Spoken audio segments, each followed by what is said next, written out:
Let's go live. Reasonable effects. Good evening. This is the Raleigh Finance Committee meeting, March 17th, 2015. The time is 7:11. We call the meeting to order. And we're already late for our first appointment. Building Inspector Ken Ward. Okay, Ken. Good evening. Good evening, and the budget is yours.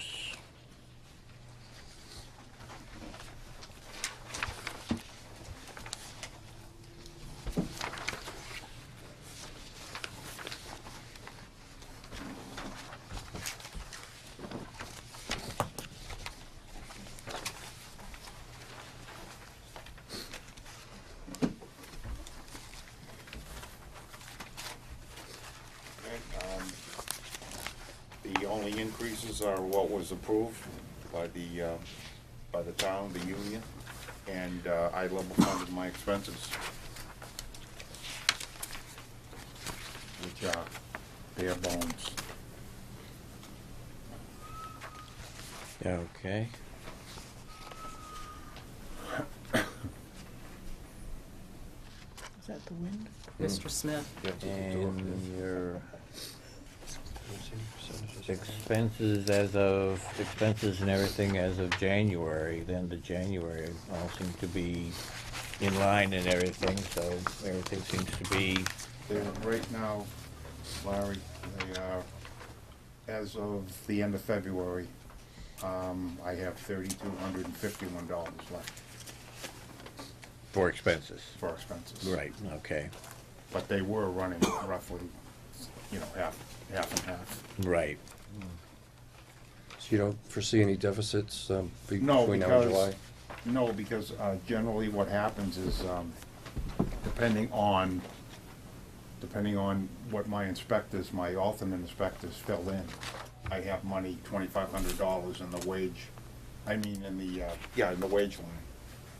So I can take, if I have to, I can transfer some of that money if I run a few $100s short. But in the past, every single year, it's not on here, but in the past, it was $5,065. That was what I was budgeted for expenses, and every year I had to go in for $1,000, $1,500 Right. every single year.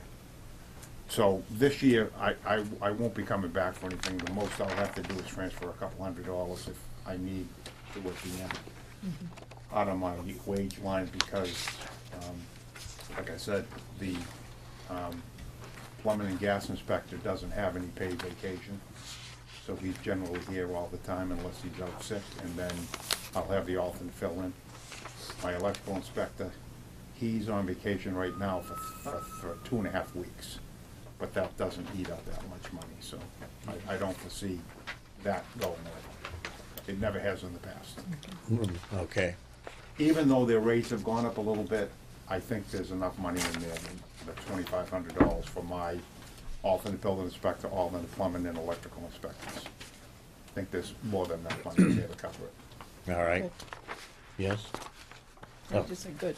I'll make a motion that we accept this budget. Okay. Just before we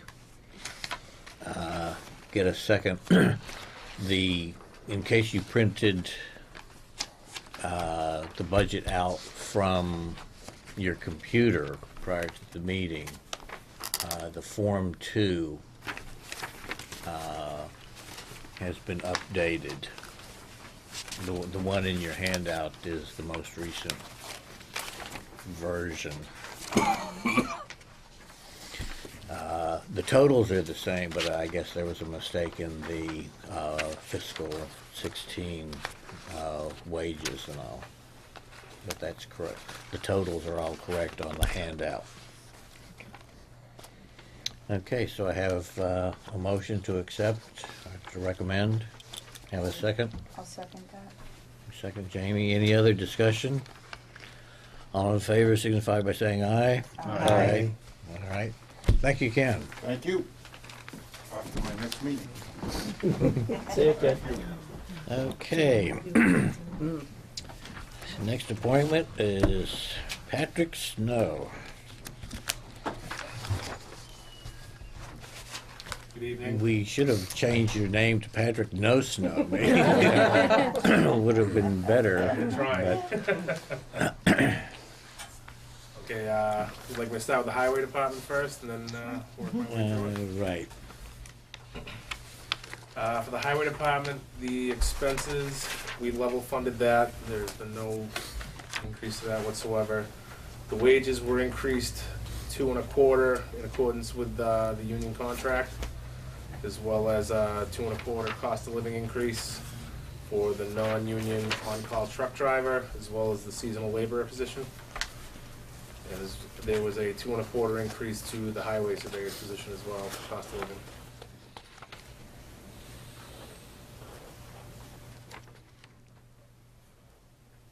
Okay. Just one question I had, excuse me, on the expenses. Do you foresee any problems with your expenses for the remainder of the year because we've had so much snow and you've been, beating up the equipment pretty much? Or using the equipment? I do not see a reason for us to go into deficit or have to come to you guys looking for more money come towards the tail end of the fiscal year. Obviously, we wanted the deficit spending for the snow and ice. And when you have a lot of storms and stuff like that, it takes away from the other work that we'd be doing that would require us to dip into the expense account. Essentially, what money we'd be using on the expenses during those stormy periods is essentially just paying for electricity and heat. Everything else is coming out of the snow and ice, because that's all we're doing that time period. Another question I had was on the wages. How is that split between snow and ice and the regular highway department, or is that split? It is split. When the crew is in on overtime for snow and ice, plowing, sanding, snow removal, that comes out of the snow and ice account. Their regular 40-hour work week, that comes out of the regular wages. Okay, so if we had a snowstorm, we'll say during the day, it would be a regular That's highway yeah, department expense. That's out of their regular wages. Okay, That does not come out of snow and ice. right, okay.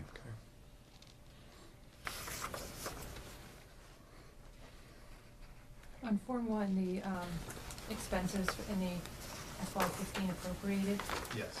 is that number the correct number? It doesn't tie to... There was an encumbrance, I believe, from the year before. That's why that number is in there like that. I noticed that as well. And what do you mean by an encumbrance? Can you explain that? Well, Deb can probably explain want this me a to little bit explain better, it? yes. An encumbrance is when you get to the end of the fiscal year and you have an expense that occurs in the fiscal year, but you don't get a bill for it until, say, the end of July. And what the accountant usually does is we usually have like a couple of billing cycles that are both, but anything that doesn't come in within those first billing cycles gets encumbered into the next year's budget. So it gets paid out as the following fiscal year's expenditure, but the money actually comes from the previous year. Okay. So it's just basically a time lag. After July 15th, So, that's really when should the that year read closes. actual as opposed to appropriated? Well, no, because it actually does, It's an actual expense that happened in FY 14, you're saying, right? but what happens is the money carries forward, so your expense amount actually bumps up a little bit for the amount of that expense. But the money actually really comes from the previous year. So that's why it looks like his expense budget goes down. Okay. Done that before. Okay, thank you. Okay, do I have a motion on the highway department So budget? moved, Mr. Chairman. I got a A second. motion and a second. Janet, any other discussion on the highway? All those in favor signify by saying aye. Aye. All right, highway department. Budget is recommended. Next is, Snow and ice. well, tree I have is next. Little build up to snow and ice. So the tree department, the expenses was level funded as well, and there was a 2 1/4 increase to the warden's position as well.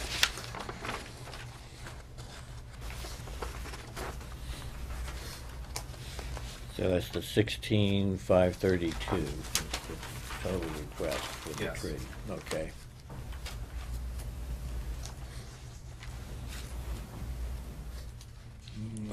I just have a question. On any given year, how much money do you spend on removing trees? Because that's an expensive item, and $9,000 doesn't look like enough to handle what would normally We happen. we rely heavily on the light department, working with them, where we get a lot more done with the tree work. Essentially, that $9,000 goes to trees that we cannot handle, nor the light department can handle. And it's selected upon, those trees are selected by the tree warden. Any trees that are rotted severely, diseased, things like that. Yeah, it just looks like a low number, because I know the numbers I used to see were Yes. way higher than that, but. But with the tree department, we do rely heavily on assistance from the light department. Any help they can give us, we take. Do you have a wood chipper? Yep, Yeah, yep.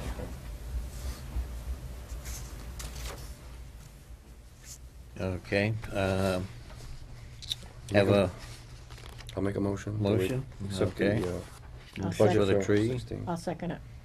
All right, Sharon seconds. Any other discussion on the tree warden budget?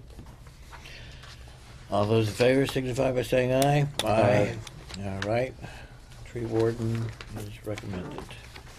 Next one is town land maintenance.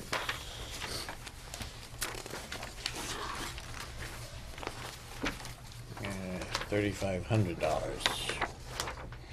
And this budget is, it used to be, it covered the mowing for the commons. It used to be subcontracted out. We now mow all the commons in town. What this pays for is the mowing of the town landfill located on Redgate Road. And the reason it's still $3,500, and you see we don't usually spend that, the last few years, the growing season hasn't been that well. We've mowed it in the spring. It's been a hot summer or a dry summer, and it usually stays very low, so it doesn't require us to mow it, twice, possibly 3 times in a summer, spring, and fall. So therefore, it does, I like to leave it up that high so that in case we do have to mow it more than once a year. Right. Why was 13 so much higher? We had $685. What happened in In FY13, that was still being subcontracted out to a private landscape company to mow the town commons.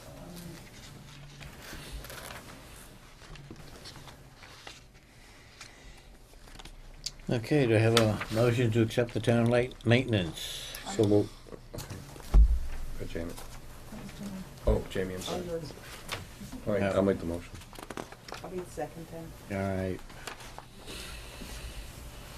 Any other discussion other than who firsted and seconded? Yeah. Okay, all those in favor signify by saying aye. Aye. Okay. And last but not least, snow and ice.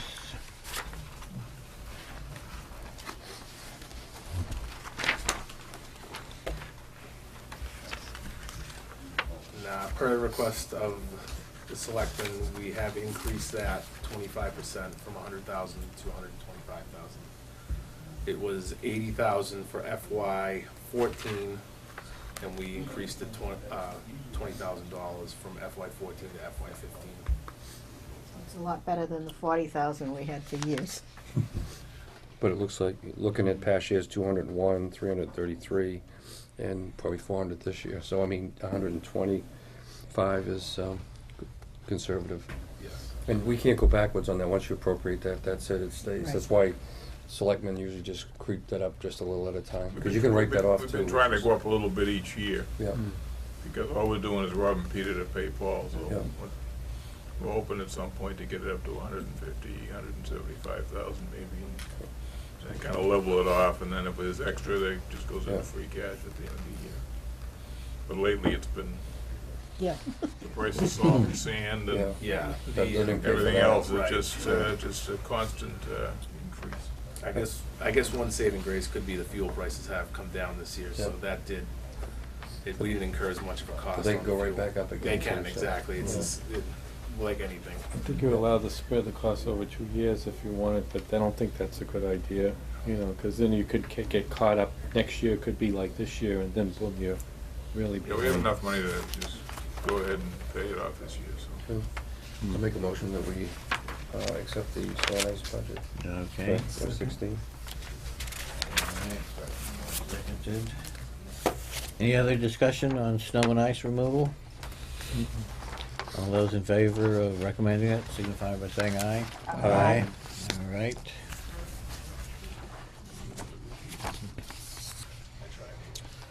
Okay. Thank you, Patrick. Thank you very much, you all have a good Yep, night. thank you, great job. Thank you. All right, so we've got some time, so let's go to the selectmen's budget.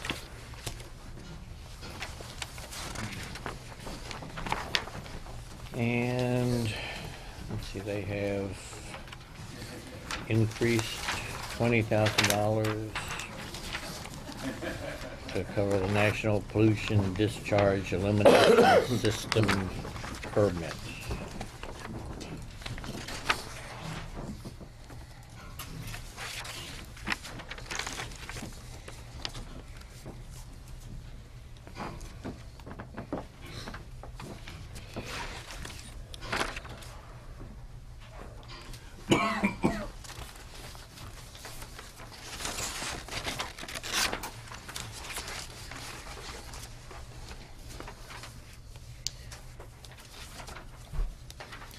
I just wanted to let everybody know that if you do have questions or need further information that can't get answered tonight, feel free to ask to have the budget postponed till next week or something like that. We don't have to approve everything tonight. I have But- one question, and that's the audit. Dave, This is, on yours, There's an increase from the isn't, Powers that's what and I want, Sullivan. yeah, okay. We've been lucky to get by with what we've done. Exactly, and they did personally speak to me about it and just said, you know, the town is not the same that it was when they first started out here 10 years ago or more. Okay.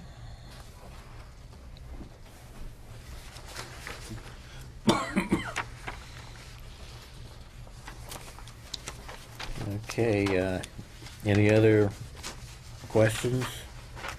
To have a motion to recommend the budget. I'll make that motion. All right, do I have a second? I'll second. Any other discussion on the selectmen's budget? All those in favor of recommending, signify by saying aye. Aye. All right. All right, geez. Finance Committee is next.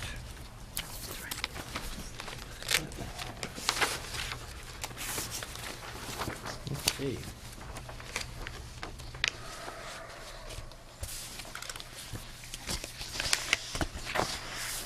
We're up in the reserve fund.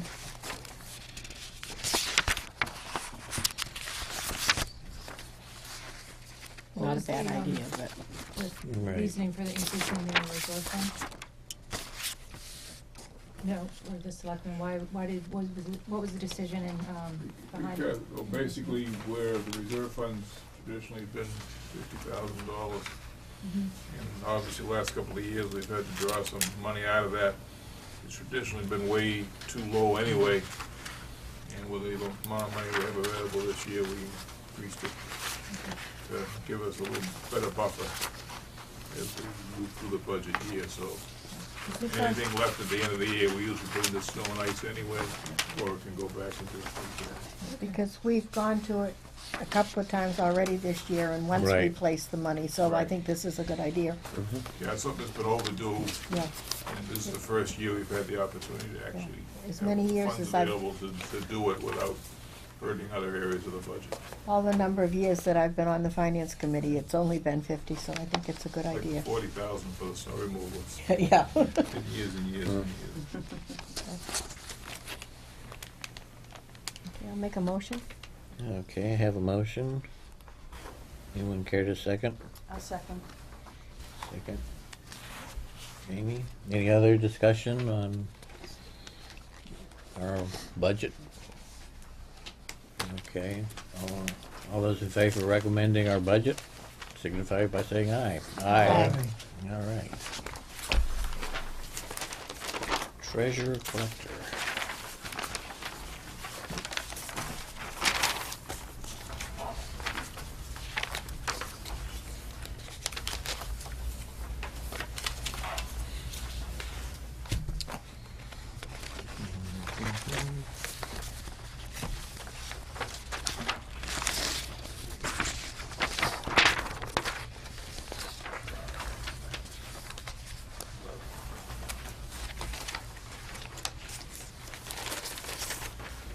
There it is.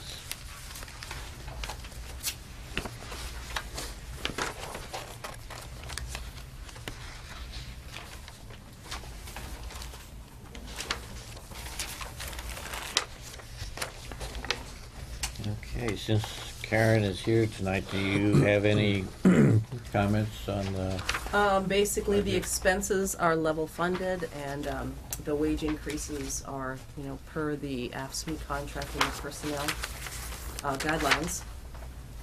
So, it's pretty much, okay. We have a motion to recommend the treasurer collector. I'll make a motion to recommend. All right, Janet, have a second? I'll second. Any other discussion on the treasurer collector? All those in favor of recommending signify by saying aye. Aye. All right. And shellfish, We don't have the shellfish for tonight, I'm sorry. okay. Council on Aging. Now you wanna do Triton. And let's do council on aging. Yeah. And then Save Triton for after the water Right. department. save the good stuff for later. Yeah. Okay, council on aging.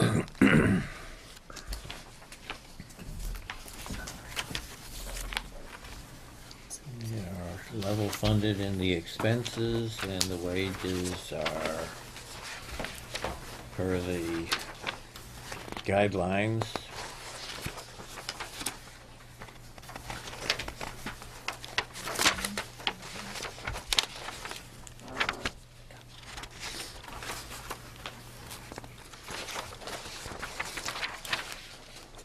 Now, even though on the Form 3 for the expenses, they don't have the appropriation for 15, they are the same.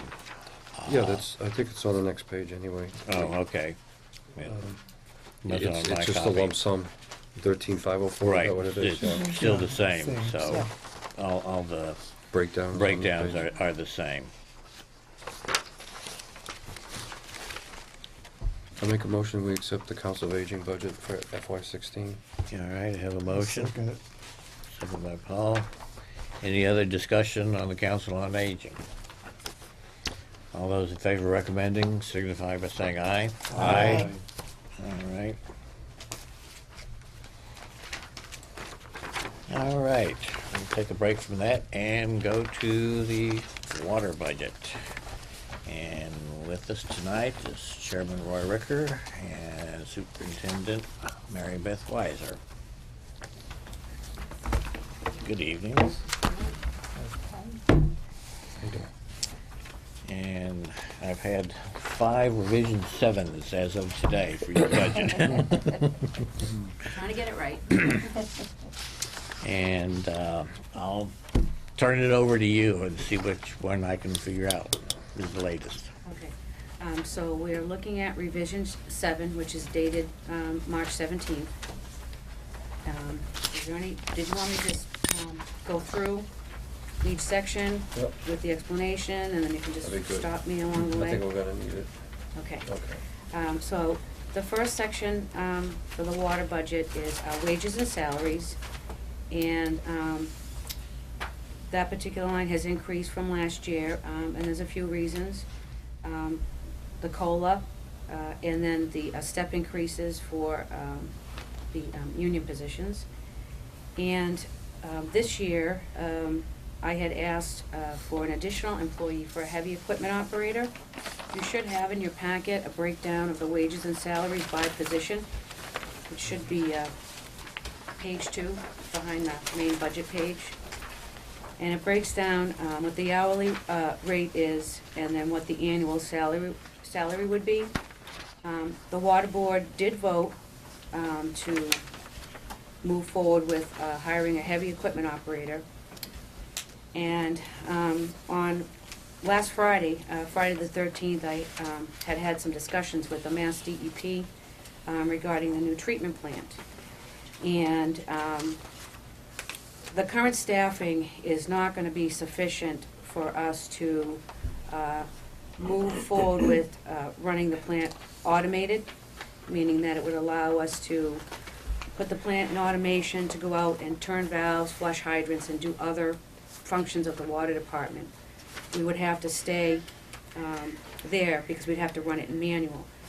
The DEP, I don't count as a licensed operator with the DEP because I'm not on call. Their concern is with the current staffing, we have 2 certified operators, the primary and the secondary, and they are responsible for both responding to treatment plant alarms, excuse me, and the needs of the distribution system. So from the DEP standpoint, if the operator is coming in after hours to respond to an alarm at the treatment plant, and a call comes in for a distribution issue like a main break or a frozen meter, how can that person respond to both? Well, you can't. So the staffing, current staffing, I had mentioned back in September about the staffing plan and the current structure. And the water department has more to take care of now with the new treatment plan in particular than it did before, and we have less people. And even if we brought on these 2 additional employees, we'd still have less people than they had 3 years ago. So the board did vote on Monday night to authorize me to move forward with the 2 positions. And the other thing that it will affect on the salary is, what we'll have is two people on call. We'd have 1 person on call, an operator on call, who's gonna respond to treatment plant alarms, and then there'll be another person on call to respond to distribution. So what that means is that on the next page, you should have an overtime calculation. And if I could just draw your attention to the boxed in area on the lower right-hand corner, where it kind of gives you the total. So the first one, on-call, that is the on-call standby pay. That's what the operators get paid just for being in charge on-call. So what I did was, I doubled that. Originally it was about $14,000, but I doubled it because now we're gonna have 2 people on call. The rest of it I kept the same. So the overtime, even though it's $88,837.37, I'm still requesting less money for overtime than the FY15 budget. And the only other thing that we increased under salaries was in FY15 we had $10,000, and I'm requesting $12,000 for FY16. We currently still have active unemployment that we're paying, and currently in this fiscal year we didn't have enough budgeted to cover the claims that we have. So I increased it, and the $12,000 is exactly the same thing that the town carries for unemployment. So the total for wages and salaries is $583,635.84. It is roughly 129,000 increase from last year, but that's basically because of adding the 2 positions. Could you just explain a little bit more on the on-call? What would they get a week? Is it like $250 or $270 a week, or, I mean, I don't have the dollar amount, you know, because, you said it was like 14, so I just divided it by 52. It comes like to $270 a week. Meredith? Yes. It's $50 for weekend days and $33.33 for weekdays. So each weekday, it would be 33, 33, okay. and then on the weekends and holidays, it's 50. Because that's their salary, 33, right? Yeah. It's Okay. at the top Oh, of that is the right, second yeah. page, top left corner. Regular standby, That's really scared. It's also in my regular. okay.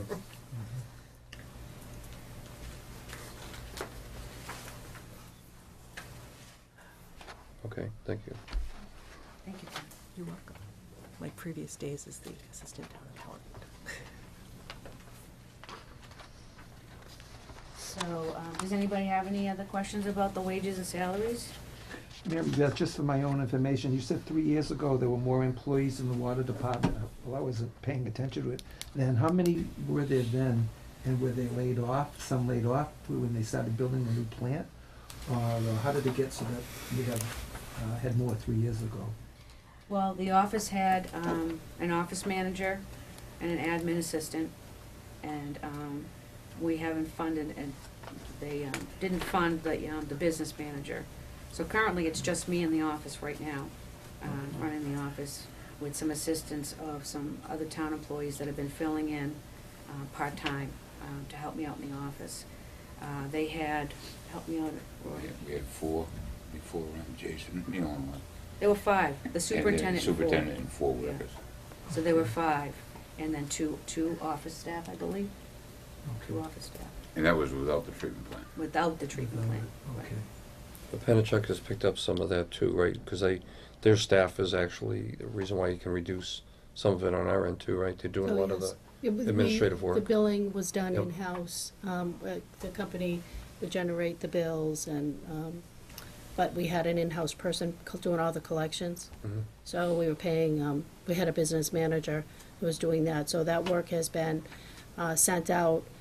And we now have the ability with the Penachuk to do billing, collection, and customer service. And the hours are Monday through Friday from, 7:30 in the morning till 5 at night, which we certainly didn't have that luxury. And then you don't have a pension, you don't have all the benefits that are, crystal clear in the wage line that are picked up in other areas, the cost. Okay, thank you. Does anybody else have any questions about the wages and salaries? Any concerns? Anything? The next, line is the expense line, and that's, really where the bulk of the money is that we use to conduct our day-to-day. If you notice, line 9 is the billing contract services. That is the, contract that we just talked about with, we have for customer service and billing with Penachuk. And the, engineering and operation and labor, that's the line where we would take out if we had to, have a contractor come in to assist us with repairing a water main, or if we had to have somebody come in, to mow the lawn. It's outside, vendors we'd have come in to help us with additional work. Then, you also have in your packet, line 7, which is, the bulk of that particular expense line. And what I did was, just so you're aware, in FY15, line 7 was line 8. In this year's budget, it's now line 7. It was called the maintenance line, but it really isn't all maintenance, so I just renamed it Water Department Expenses / Maintenance for that line, because it's really the bulk of our operating expenses. So what I did was I took a look at line 8 last year, and I tried to lump similar things together to make it a little more flow easier. You could, so I broke them down into communications, supplies, services, repair and maintenance, admin, and energy, and then other. So that, the total for line 7 is $653,700. And you should have in your packet the breakdown I also tried to, in the FY15, there were some of the categories were like lumped together. For example, it might janitorial and trash removal was one subcategory. I separated it out so that you could see exactly what the request was. If you see zeros in the FY14 column and the FY15 column, that's because that's in FY16. I have gone ahead and further split them up, and we didn't actually have, like for example, underneath communications, you'll see licenses, and that is the computer software licensing we have for the SCADA computer and the licensing for the computers at the office. That was lumped in. It was a combination telephone, radio, computer type line. So I went ahead and split them out.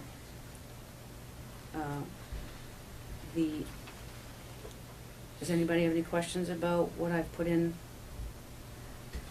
for the expenses?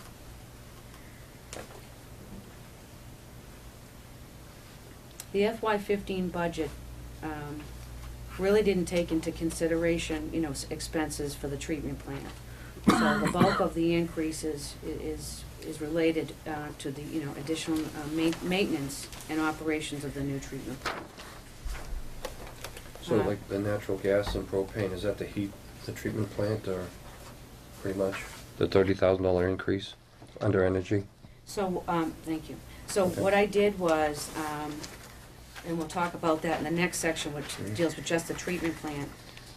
What I did was, anything that was a shared expense, whether it be the water admin building, the treatment plant, or one of the pump stations, those costs, especially the energy, it's in this line.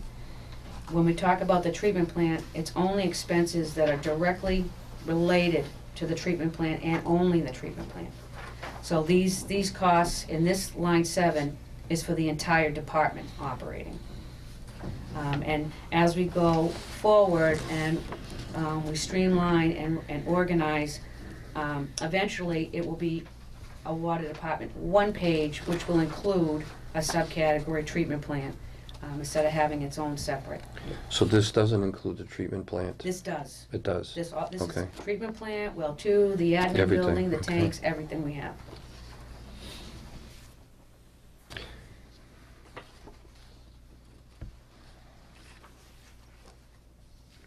Okay, I got a question just on natural gas. How many buildings in the town, is the town hall it's not on natural gas, right? So, The annexes, town hall annex, Okay. the library. because you can do special Highway. purchases, for the transmission portion of it, which I know you can, we used to have a broker that we used to go through, and we would get special rates because we wouldn't have to pay National Grid rates, which are exorbitantly high. So I didn't know how many buildings that we had, if we could take advantage of that and actually reducing that cost, Yeah. maybe $10,000 or $20,000. We did switch over to at the annex a few years ago for that. And the library, when it was constructed, was. Yeah, so maybe if the with water the department, system. if they can add that, the next time the contract is up, that would be a big savings. That's a good idea. Because that's negotiated, it's just like stock, you gotta buy, I used to sit there and, I was buying it for schools, and you just have to wait, and you gotta try to anticipate where the market's going, and then you just lock in, and that's it. Yeah. So, you might wanna look at that, that could be a big savings. That's a good idea. I'm a little confused. I've got a printout for the water department expenses that also shows on the maintenance, energy, electricity for 80,000 and natural gas propane for 22,000. It should have, the date on it of 3/17/2015. It should look like this one. Yeah, the last sheet of Right, but this was run off an hour ago, that was sent to me, so. I don't know what that one is. I just don't know Yeah, that's also Just dated where- 3/17. Well, it's on like two where that pages, came so- from. Oh, okay. Disregard this. When I sent it to you, I had, when I was trying to restructure, I had, in my Excel, I have, the master sheet and then I have all the tabs, because everything in the budget tabulates to the main page. So I had added an expense too, and that's what you're looking at when I was trying to, restructure. So I Okay. apologize for that. That's all right. I'll just ignore that. Yes.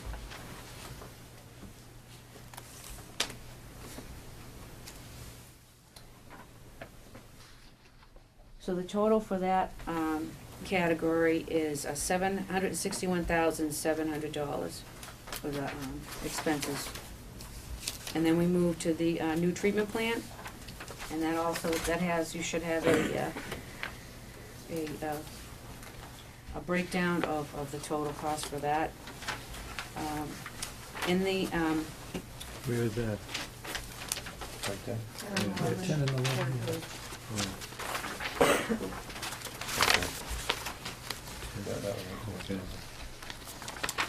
so in the budget request, I've put in $21,000 to purchase the Paul filters. As was discussed before, that the town, rather than paying the one big giant lump sum, that we would purchase the filters over a course of several years, so when it came time for replacement of the filters, we'd have everything, and it would be less of a blow, $21,000 a year. The service slash Paul for $100,000. What that is to have a service contract with Paul to come out 4 times a year to service the filters, provide any training that might be needed if we have additional staff. They're coming out 4 times, and also to have a 24-hour technical support available to us. And the contract for the first year is about $45,000. Plus, we have to pay their airfare, hotel, and food when they come to town. So that's kind of like the flexible variable. And then the remaining of the 100 would allow me to purchase spare parts to put on the shelf to repair the filters. That's a huge expense. Have you had to use their services at all on phone, to call to ask a question yet? We have Have called. they been responsive? Yes. Yep. Yes. That would also go down over the years as Two we times a year. Yeah. right as we get more proficient at operating the plant. Absolutely. So the cost, when we do decrease to 2 times a year, it's so dramatic in the drop, it's about $26,000. And then like everything else will be on an annual maintenance, it's down to like $13,000. So it's 1 time a year, so the cost is, it And drops. does that still have the benefit of the 24-hour Yes, access? because we'd have a contract with them, so it always would include the Okay. 24-hour technical support if we needed it. Service other, I'm requesting $100,000 for that. That is for everything else we have. That is to service the VFDs, the pumps, the motors, the compressors, the generators, the chemical feed systems, and then the treatment chemicals, $60,000. The solid waste removal for $25,000. That is the tight tank. That is like almost like a septic tank type thing where we have the backwash waste from cleaning the filters. We have to have that pumped out twice a month. It's roughly $1,300 a month to pump that tank out, and that's going to be a forever cost. And then service slash hawk for $8,000.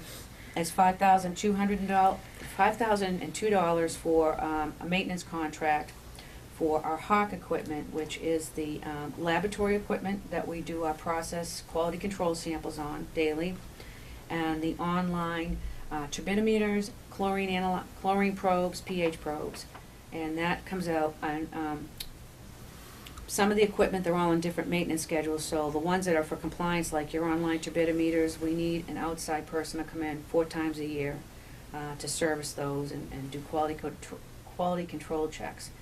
And the one thing I just wanted to make clear is that these service contracts are above and beyond what the operators are performing for maintenance on a daily, weekly, monthly, semi-annual.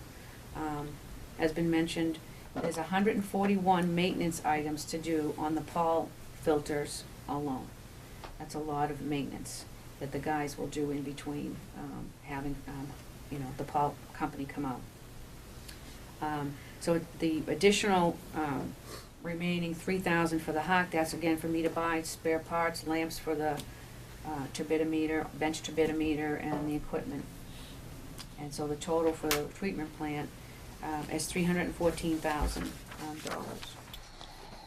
We're not gonna be putting any money in for private treatment. We won't be doing contract operations at this point. So that's the total for the treatment plant, is just $314,000. Any questions on the treatment plant?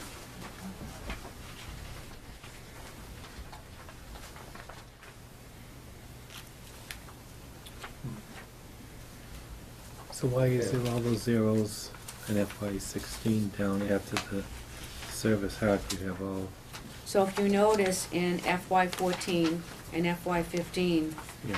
those categories, they had a dollar next to them, that's what they budgeted for. So in FY16, they're zero because they're showing up in line 7, in the expense line above. And eventually, this will also shift to showing up in the line 7 for the water department. On the electricity, I see 217,000 for 15, and I know that, but when you look at the other sheet, for 15, I see 60 for the whole department. Can you explain? I don't understand that. That's just probably me. No, it's correct. When we had requested money to transfer from stabilization, because of the unknown costs associated with operating the plant. We're still not operating the plant because we're limited, because we have to man the plant. So we're only able to run the plant while somebody's there. So the plant has really been only running anywhere from 5 to 7 hours a day. So that doesn't really, Yeah, but I just didn't see, I understand all that, but it just, the numbers just don't add up. So if you had a transfer in, wouldn't it have shown in that column on FY15 so that it would equal the 217 you show there? It's just the numbers that I don't understand. It's probably me, I'm not an accountant, but. well, I decreased the amount for FY16. Yep.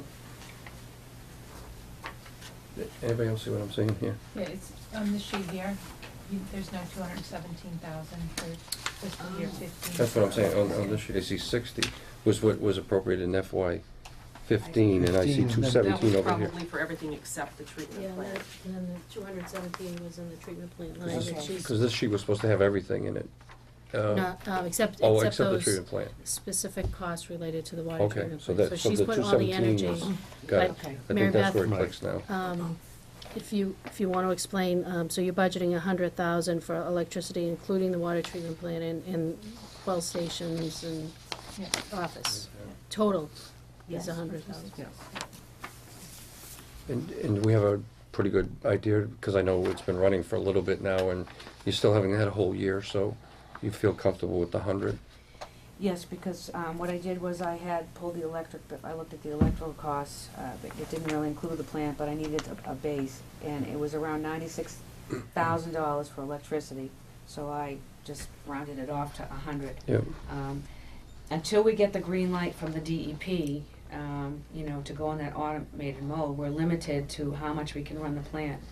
I mean, But once you get the automatic, okay, to put it in automatic, it's gonna be running 24/7, I would think, right? So the electrical cost will be increased at that point, I would think. well, given the situation with what I'm requesting, it's a huge expense for the town, for the water department. I was trying to, be a little frugal on some of the requests, given the total that I'm asking for almost a 15% increase from, when everybody else is level funding. So I, was trying to work with the real numbers that we had, because if the DEP doesn't, you know, give us that green light, you know. No, we're I gonna- hear that, and I mean, it is what it is. I just wanna make sure that that 100 is so conservative that it probably should be 200, I'm just picking out a number. So if you thought it all the way through as to when that goes on 24/7, you know, will that be enough for electrical costs? Well, to that question, when it does go automated, will the plant run 24 hours, or does it run based on demand? It's gonna run based on demand. So, But it will run, it will It will run in the on- middle of the night, you know? Right, The but will it be summer it'll running- run. so if you're running 8 hours a day, is it 3 times as much that you expect it to run automated? Or would it be, I mean, until you go don't- automated, you're not gonna. Yeah, don't the know. rates change at night anyway? I mean, the electric rates, I thought they used to have tiered rates. Not So that down if here. you run electricity Mm. 2 o'clock in the morning, they used to tell you That's to do in the your wash city. and everything at 2 o'clock in the morning. That's not Because it was entirely I think cheaper. that was just conservation of water. It could be some times of the year though, like in the summer when Well- people like might be adding water to their pools or watering their gardens at night. Yeah. You know, it's not like the first shift, it's like in the evenings and stuff. I could see water usage being high at Yeah. that time of year. Very bad. Will- Just a quick question. I'm Maybe still we're confused anticipating about anytime the soon, question about that day, like. are going into the automated mode, or is that Six something way out. quite a ways We don't down have nothing. in the future? This Based doesn't- upon my conversations with the DEP, the concern is the where would be- staffing.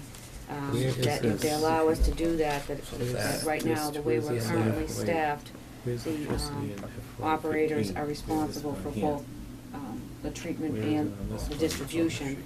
And their concern is if Yeah, they allow us to 395. move forward with that, But- will we be able to take care of both? If it, you know, So, if it came up that Is we had to have electricity a costs response. for FY So, 16 up here? Part of that. I was hoping I would have been able to get a hold of Yeah, them no, I today, know, but but it's I part left of a message, but I electricity for the didn't current year up hear here. back. Cause it's, But I will be working with them. 'cause where did At it least go? I would like to have them give me a trial, you know, let's see how we do, but I really can't, I really don't know, you know, when. Well, so until we have a staffing plan that shows distribution and treatment as separate functions, Sometimes we doesn't make probably are sense, not yeah. gonna be able to put that plan into operation automatically. Is that a fair Yes. assessment? Based upon my conversations with the DEP, that was the direction that they were looking at. Thank you. Mary Beth, does a 15% increase in the budget translate to a 15% increase in water rates for the customers? Don't know that answer yet.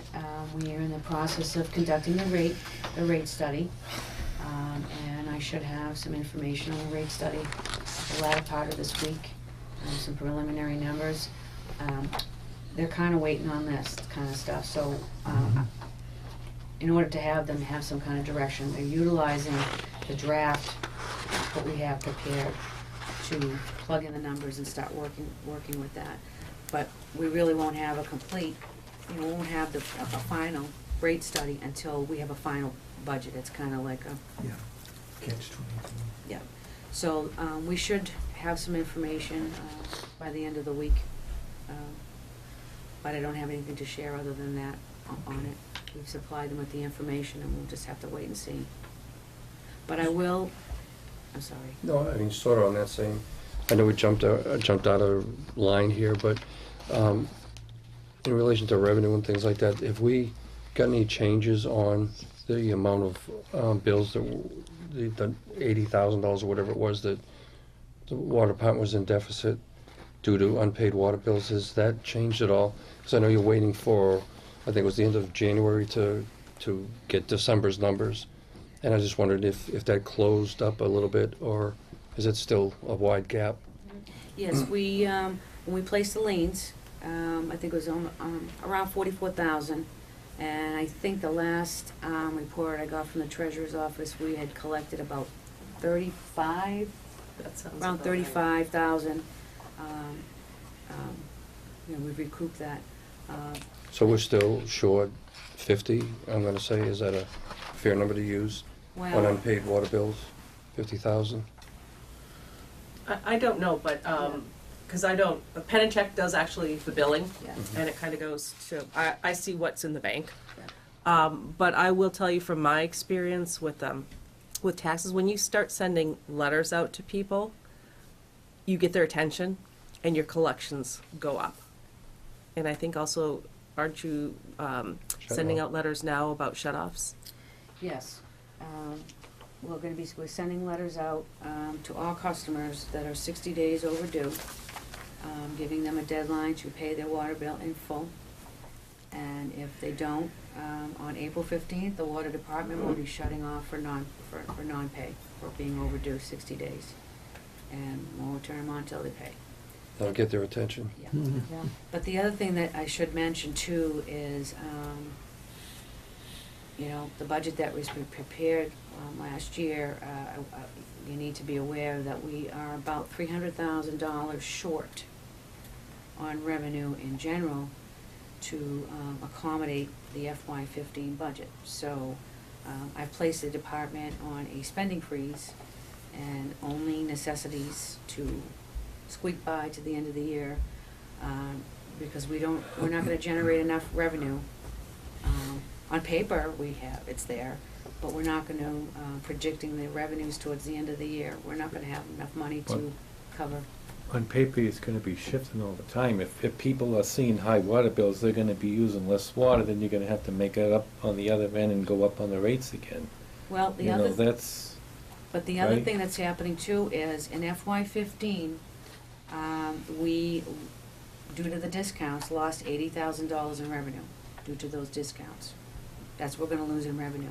In FY16, we'll lose 100 because of the, things get high. So we're projecting out that it will be 100 and then it's gonna be more. So we've lost 100,000 predicted for FY16 and 80,000 in this current year alone due to the discount. Now, who picks up now, if you have a $300,000 deficit in the water budget, that is picked up on the town side, isn't it? After, between the rates, after the rates, that goes back to the town to pick that up. So how do we plan for that? Because, we're not gonna pick up $300,000 between now and the end of the year. Has the board been thinking about that at all, or? We're keeping our fingers crossed and, Okay. She's cut her spending. cutting She's spending. yeah. Yeah, but that's Well, $300,000 is a lot of money. Well, I mean, The shut-offs will bring Yeah. in some money, but yeah, in the end, if we're short, the town side has to make up that deficit. So that's gonna be a problem. So I watched one of the meetings online, and there was discussion about meters that had 0 readings. Mm-hmm. So, and there was discussion that they may be faulty or possibly not, and you're pursuing that. Is Mhm. there any change on those? Yes, oh no, we've been right along, we've been going out, we read the meters monthly, and we generate those reports, we're going out and replacing those meters, but we're estimating, anybody who has a 0 read, we're estimating based upon the history of the last time we got a read. So we are generating funds from those accounts, and then we go in, we change the meter, and then, accurately reading again, but at least we're estimating to get some revenue in. So if someone does truly have a 0 reading, they're away or something like that, is there a $20 fee or something? Is there some minimum charge that they get for you having gone out there and read the meter and issued the bill and updated their accounts? Do you have any minimum charge just for having a meter, even if they're not? No, but that's one of the avenues we're looking at with the rate study, is some kind of admin fee. do you think there was an error in last year's rate study that accounted for some of this $300,000 loss? I mean, obviously, that's something happened somewhere. So, do you feel comfortable with the person that we've hired to do the rate study as it comes up this year? Complete rate study. The other one really wasn't a complete rate study. Well, I think it's important. Even though we might not want to see the numbers, and nobody wants to see their water rates or their tax rate go up, but it is what it is. You know what I mean? And I really think that somebody missed something somewhere in order, to get us into the situation that we're in. And so we just need to identify which, if it was the rate study, is part of the problem. Rate study we're doing now is a lot more thorough than what we've done over the years. What was done before really wasn't a rate study. and The last year. last year, and it was like a cost analysis, and the bottom line was, if everything stays the same, you don't need to raise the rates. That's basically what the bottom line was, what the water department got last year.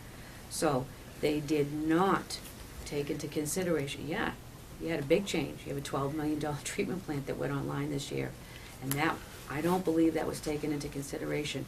All that O&M, I can't figure out, I can't see where it was taken into consideration. And they estimated revenues a little too high, I think. But what scares me is in order to look forward, I mean, you're talking about a $350,000 increase this year, plus you've got to make up probably $300 that was missed last year. So, I mean, it's going to be inevitable that the water rates are going to be raised, and it's going to be kind of scary to see what those numbers are. But people need to be prepared for that, because I think there's just no other way around it. So. Do you have a feel for, like, since the rates have escalated significantly, what the decline in usage, water consumption has been in the town? Is there any information on that yet? Yep, actually one of the things we asked Penachuk to do was, because we have a tier system, one of the other issues that happened when looking at the budget is you have the tier 1, 2, and 3, and when they did the water budget, they estimated that the bulk of the water users in town would fall in the tier 2 category. Well, that didn't happen. They're all falling in the lowest category. So we're not bringing in the revenue that was projected. That was one of the things that Plus you got a water ban too, which is restricting people's usage of water, which does not add to the revenue either, so. But as far as the budgeting process, they said that over 3/4 of the town falls in the tier 1. And when I had begun taking over some of the administrative functions in the office, I was opening up water bills because I was just curious. I'm curious, I'm sorry, I was just curious how many people have also switched over to their own private wells too now. You know, That I don't know. So I started opening the water bills, and I was really kind of shocked. I'm used to seeing water bills that are $200 and $300 coming in. One day I opened up about 31 or 34 water bills, and not one of the checks that was made out to the town of Raleigh was over $17. 31. That's a lot. You know, consider we only have, around 1,800 customers, 31, and not one water bill was over $17. That was a big eye-opener for me.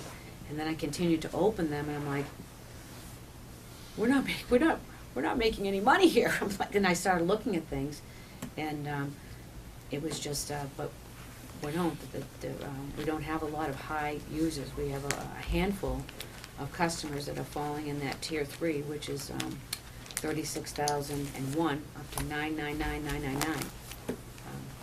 So we'll be looking at the tier structure.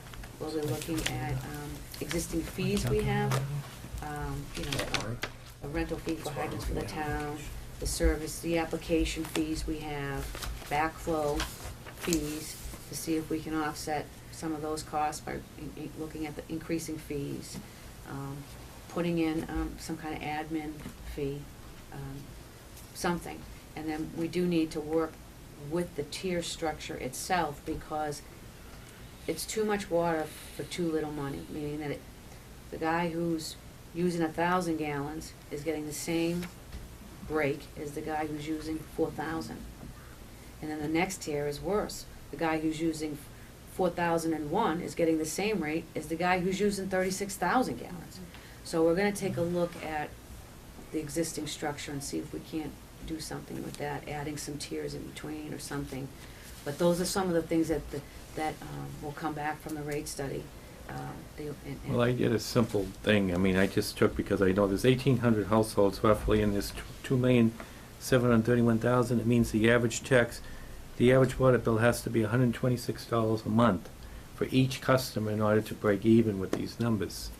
So, I mean, and that's a significant height for most people, I mean, It is. So that's where you're at. But unfortunately, the town has committed to this treatment plant, and we really don't have a choice. If the town doesn't wanna invest in what they've just spent $12 million, it's gonna fall apart. And that water plant makes up 3/4 of the town's drinking water now. So if that plant doesn't function, you have one source, and one source only.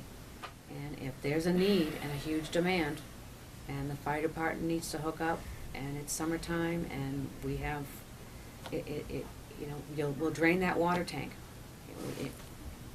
It's $1.2 million, and that will go fast if there's nothing going back in, because the one well won't be able to keep up with demand.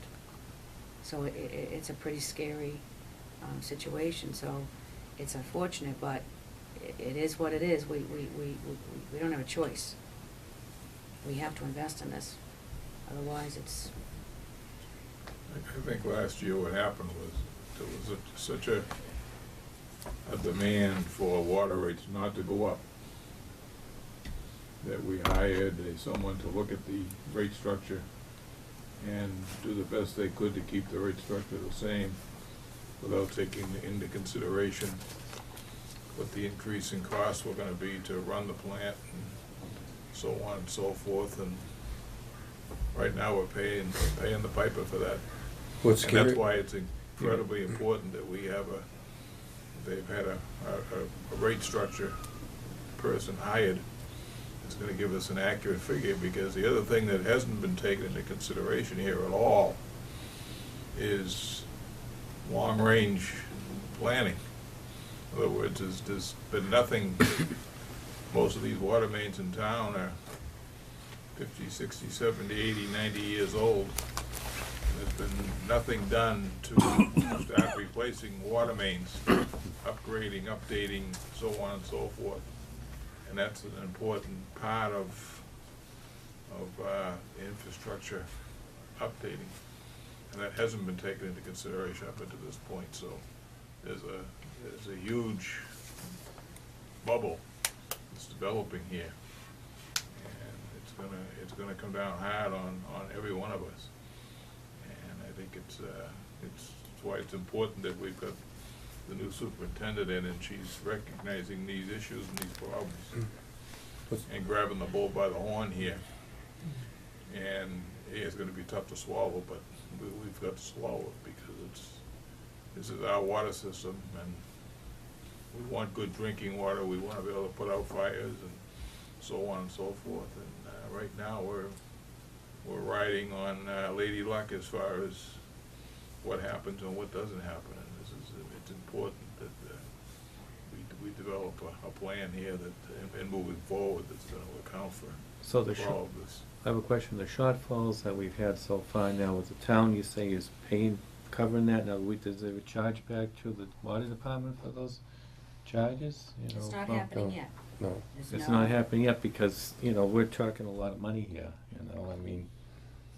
Well, I think We're a lot of money here. I mean, you're talking about going up on the rates probably another 1/3 or even 50% to just. I think what's happened in the looking at past, these- Peter, is we've had, I believe it's $3,000 a hookup, and I might be incorrect in the amount. We've had the condo development, for instance, out in the country club, that's added a lot of money to the water department budget. There's been the one downtown that's added another condo development that's added a lot of money to the budget. So these things have kind of taken up that slack. But now that we have a $12 million treatment plant in place, there's nothing to take up the slack. Plus, those places have all been built and hooked up. So the hookups are minimal this year compared to what they were the last year or two. So this is where it's all coming into play at once. And last year you had And it's you important had that- excess salaries because you had employees that weren't on the Exactly. payroll, and you Exactly. weren't doing hydrant repairs and things of that nature, which you normally would do. So that 300,000 doesn't reflect that part of it too. So Exactly. So we're in a pickle. There's no ifs, ands, or buts about it. That's why it's important. I think for those of you who've been here a long time, I know I have, and Debbie and Joe and and Karen had been here a long time, we've been playing with fire here, and the budget, the water budget has come in, has been a kind of a complete guesswork and total estimation based on nothing other than guesswork. Right, but to And I think answer this is the Peter's first year question, that the 343,000 will say that the town might have to pick up. The town isn't subsidizing the water department. That would have to be made up by the water department the next year. So this is the So- first, this is the first year that we've actually had some hard numbers to go by, and yeah, they may be somewhat inaccurate come at the end of the year, but there's certainly No, the it's first okay. time we've had some real numbers to look at. And then moving forward along with this rate study, we're in a position to accurately determine where we are and where we should be, and what it's gonna take to straighten the situation out, so it's, But to the point about the deficit, so is it the town pays it to make the department whole, but then over the following year, the water department pays back the town for that deficit, or that borrowing for the deficit? Most likely what will happen this year is, the rates will come in low. Mary Beth will, try to keep her expenditures low. The water department will have some free cash certified that they can use. They also have money in stabilization. So I really don't think that there's going to be a bill back to the town. How much do you think there's in stabilization? Well, but can we just, if there was a It's a few deficit, hundred thousand. How much? does the water department pay back the town? It's gotta go. Yes. Somewhere, Okay. 300 or something. Yeah, there'd be a transfer when they did have money. Okay. Thank you. Available? Mary Beth, do you know what the balance is in your stabilization account?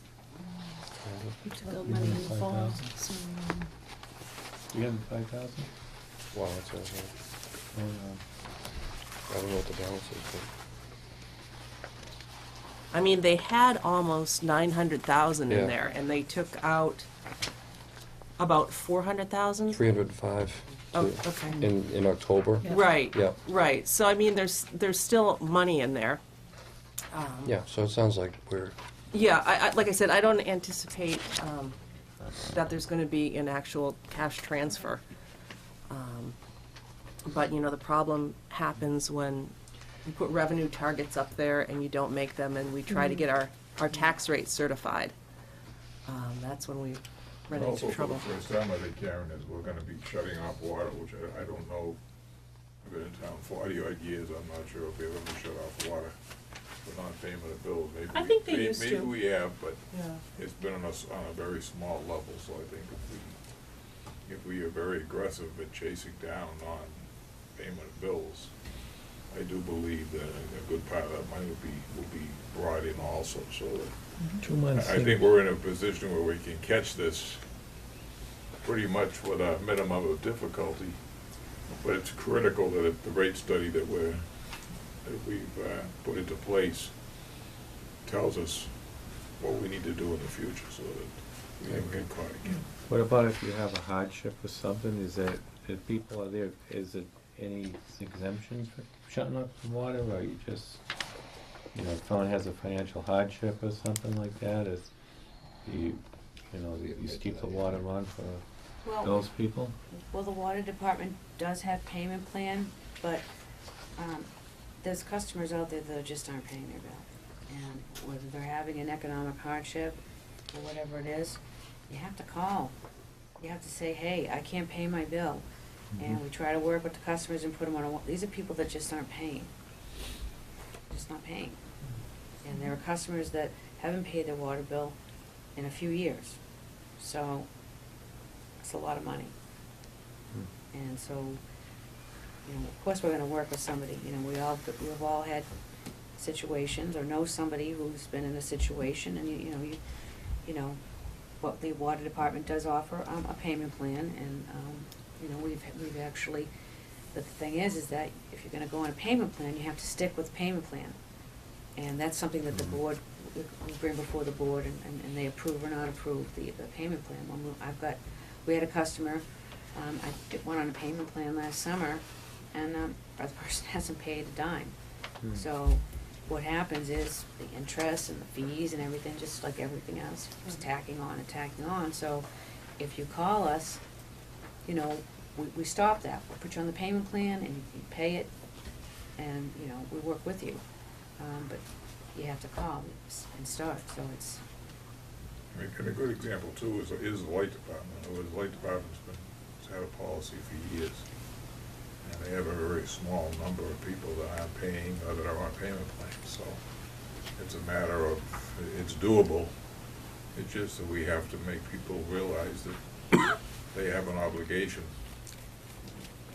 And if they don't fulfill their obligation, the rest of us pay, so. If the light department can handle it in a way that is working, I'm sure the water department can too, which is gonna take some time, that's all.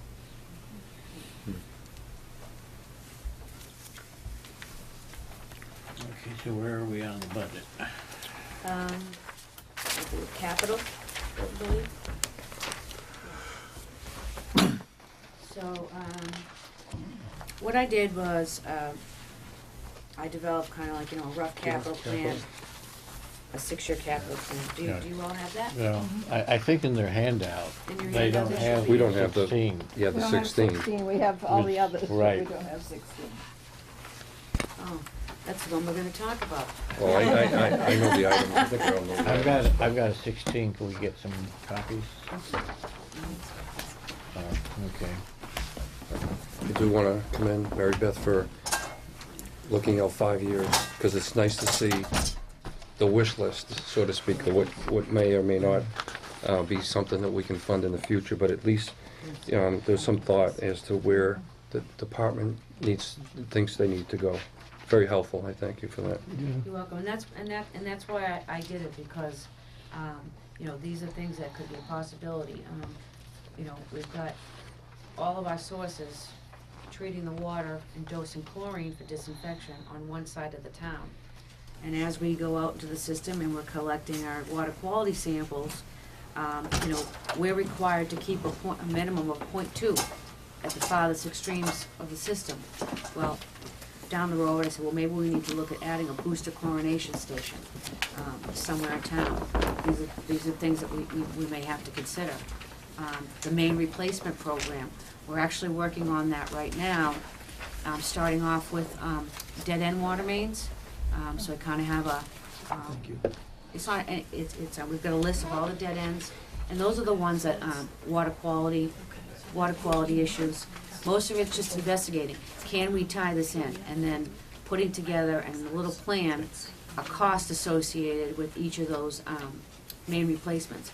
Some of it, we may not be able to loop it around and get rid of that dead end, but we may want to make sure there's a fire hydrant there, or a pipe, put a bleeder in, to keep a little bit of the water flowing, to keep the water fresh in that neighborhood, so that people have continually fresh water in their little neighborhood.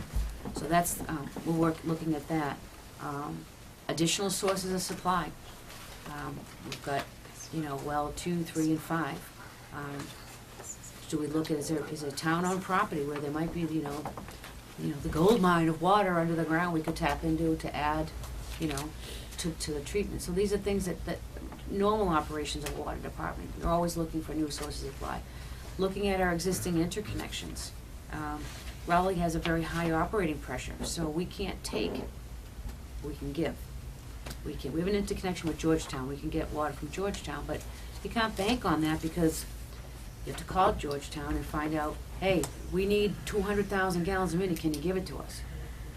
They may not be able to accommodate our deficit. Well, geez, you know, we're kind of in a pickle ourselves, we can only give you 25. So we may want to look at putting in, you know, at the interconnections, redeveloping those and putting in pressure reducing valves so that we can give and we can take and assist each other. So these are things that, you know, down the road. They're in other years. It's just, let's start looking at the future of where we may need to go. They can be shifted around, it's just, they're there. But the one we're gonna be looking at for fiscal 16 is, we've had discussions over the past year about the Pingree Farm treatment, access road at the treatment plant. And we did do some temporary repairs to the road to get us through the winter. We had some issues over the winter. We were unable to get chemical deliveries due to the condition of the road. It's very narrow in certain spots, and we have to be able to get tanker trucks in and out of there. How long is the road? I didn't mean. It's almost 2 miles. It's All- 2 miles? Yeah, all the way in. So, one of the good things is, and I found this out last week, so that was good news, is that everyone said, well, why don't we just include the paving with the treatment plant project? Well, we can. The DEP will allow us to add an addendum or something to the existing loan that we already have to borrow the money as part of the treatment plant project to get what we need done, which is to pave the road. It's not just paving, it will have to be widened, so there'll be some, working with the Conservation Commission because of where it's located. We do have a little river stream crossing, which we'll have to deal with. That's the narrowest part. That's the scary part, driving over. I mean, I had them put up that orange silt fence to give it identification of where it was. Very narrow, and you have to hit it spot on to get through because it's, even our 1-tons have a hard time getting through. Imagine a tanker truck. So we'll have to deal with that. So we can borrow that, and that would be over the course of the loan of the treatment plant, which is 18 years, something like that. So it's very, very small. We won't really, the town would just be absorbed into that. So that's some good news. We currently have one older vehicle that's equipped with a plow. We had 2. The water department donated the second plow truck and plow to the cemetery.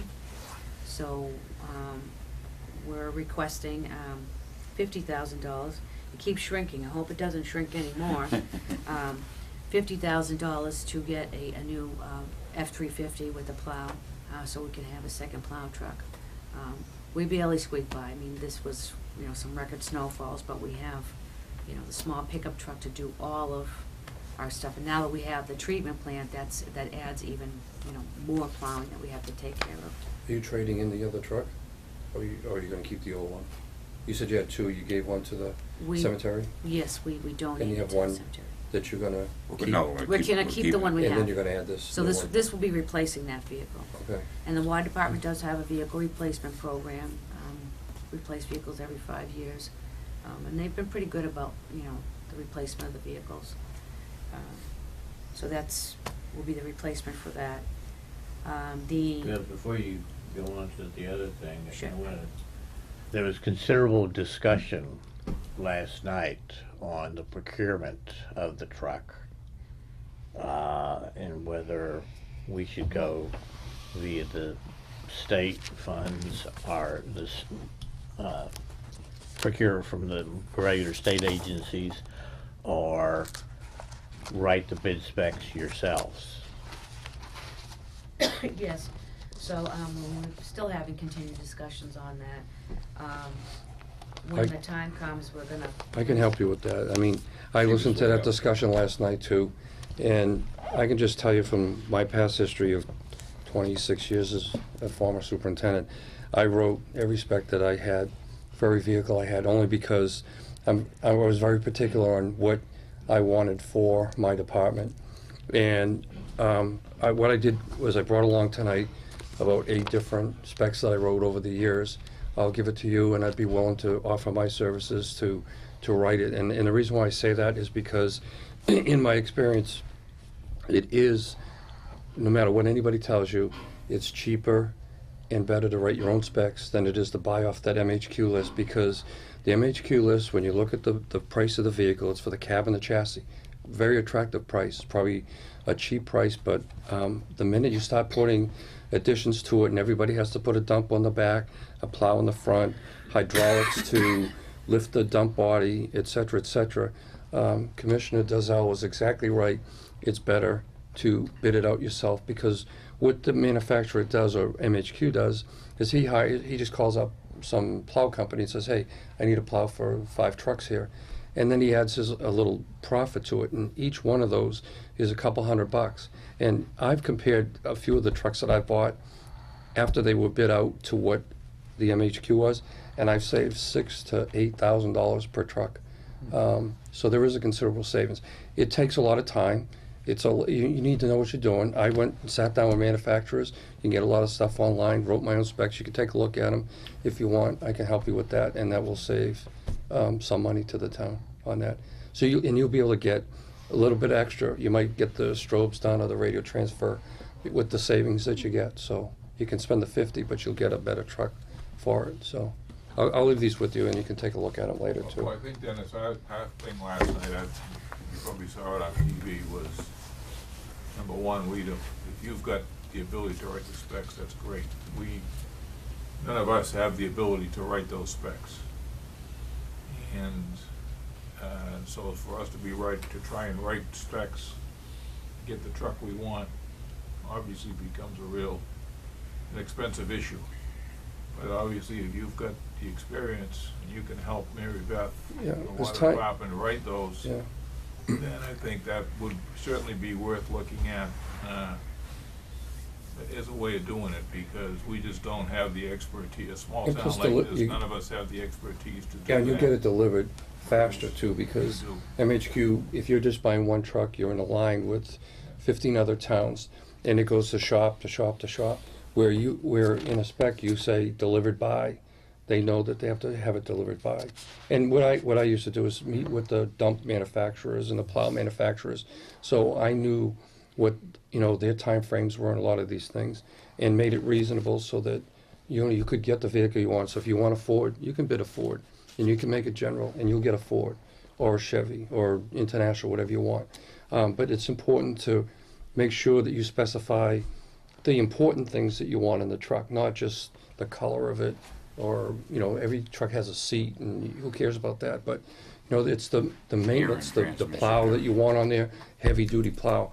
When you see MHQ, it's a plow, and they give you whatever they got in stock, and it may not be exactly what you're looking for. So that's why I always did it, because then I wrote school bus specs and council of aging vans and all those things. So I'll offer that to the water. If you've got that expertise, I think that's we fine. would be more than happy to take advantage of it. That's great, thank you. That's a lack of expertise that we've had, and that's why we've tended to buy off of MHQ, because we just don't have that ability. And It takes the last time. thing we need to do is buy a truck, writing our own specs, and find out that, we left off something or whatever that we should have had. Okay. So if you can offer that, I think that would certainly Terrific. Okay. I was be a big help fully to the water prepared. department, as well as other departments in town when it comes time to I- buy vehicles. I was prepared to say to the water department that my recommendation would be to go to the MHQ, or we wouldn't recommend at least this item because of the lack of expertise and other things. But in talking with Dennis, if he is willing, and if you were willing to use them, it seems like you can accomplish what you want, and so I'm perfectly willing to go that route. And we can put And it out to bid sooner, subject to appropriation. So, you could start work on the specs as soon as, as you want. And then by the time money rolls around in July, you'll have the truck, bid on order and get it in a reasonable amount of time, so. Yeah, I agree with Larry. I was of the impression that we should go to MHQ, but not knowing, have any idea that Roy had. Well, it's just that money. Dennis I had just the, hate going to those the people. expertise that, So. I think we should at least certainly look at that anyway and examine the possibilities, because you can save a lot of money, and if you get the truck that you want, obviously that's what you want. Yeah, I was gonna put an email out on the listserv, the purchasing website, Yep. see if I could get anybody to give me a spec, except the different components of whatever she's interested in. I could get something in and would have to sit down and try to Yeah, I'll sit down with figure her it and out. find I'm really not exactly the what you best guys person for want, and that. then we can- Well, the one thing I said last night was I did not want the town administrator writing No. Yeah, you wouldn't wanna buy anything, and I would be doing with it. Might have a horse in, Yeah. might have a pair of horses in front, right? Expertise to do that. We would have a Yeah. pink Gas truck. in the car. Yeah, pink truck with 2 horses in front, right? That's right. Dennis, do you use a purchasing software? Chairman Ricker, comment? Pardon? Software, I make it up. Do you? No, I've been saying that right along, that instead of the, say, that it's $10,000 more for them. Sounds like a plan. Okay. Right. That's great. Yeah, I mean, as long as you're willing to work with them Absolutely. and, Good. you know, thank you, Dennis, and Yeah, thank you very much. thank you. And let's move on. So the, what we were gonna do with the, how we were gonna fund the truck was we were going to just purchase it outright in FY16.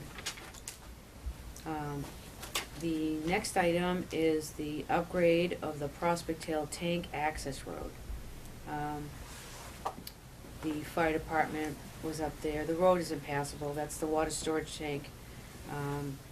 And there's a lot of work that needs to be done, and, we, put in request for $75,000. We had discussions last night with the selectmen that we're not sure yet, but it will be a cost sharing with the town, because we have, the light department, police and fire have their equipment up there, their generator, and, we all need to get up and down there. We're required to visit the tank monthly. We managed to get up there, but it wasn't easy, in February with all that snow. But we also have, the Conservation Commission is also involved, because we'll have to be addressing drainage issues and stormwater issues. There's some mitigation that needs to be done in the, we've been, the silt and the soil has all been washing down into the little wetlands area. So that's a project that will be, that particular one, we were looking at borrowing the $75,000 over 5 years. And the next project was the paving and compliance with the 2012 consent order from the Conservation Commission at 401 Central Street. In this budget year, we transferred $60,000 to do the paving, so we are gonna move forward with that, to do the paving.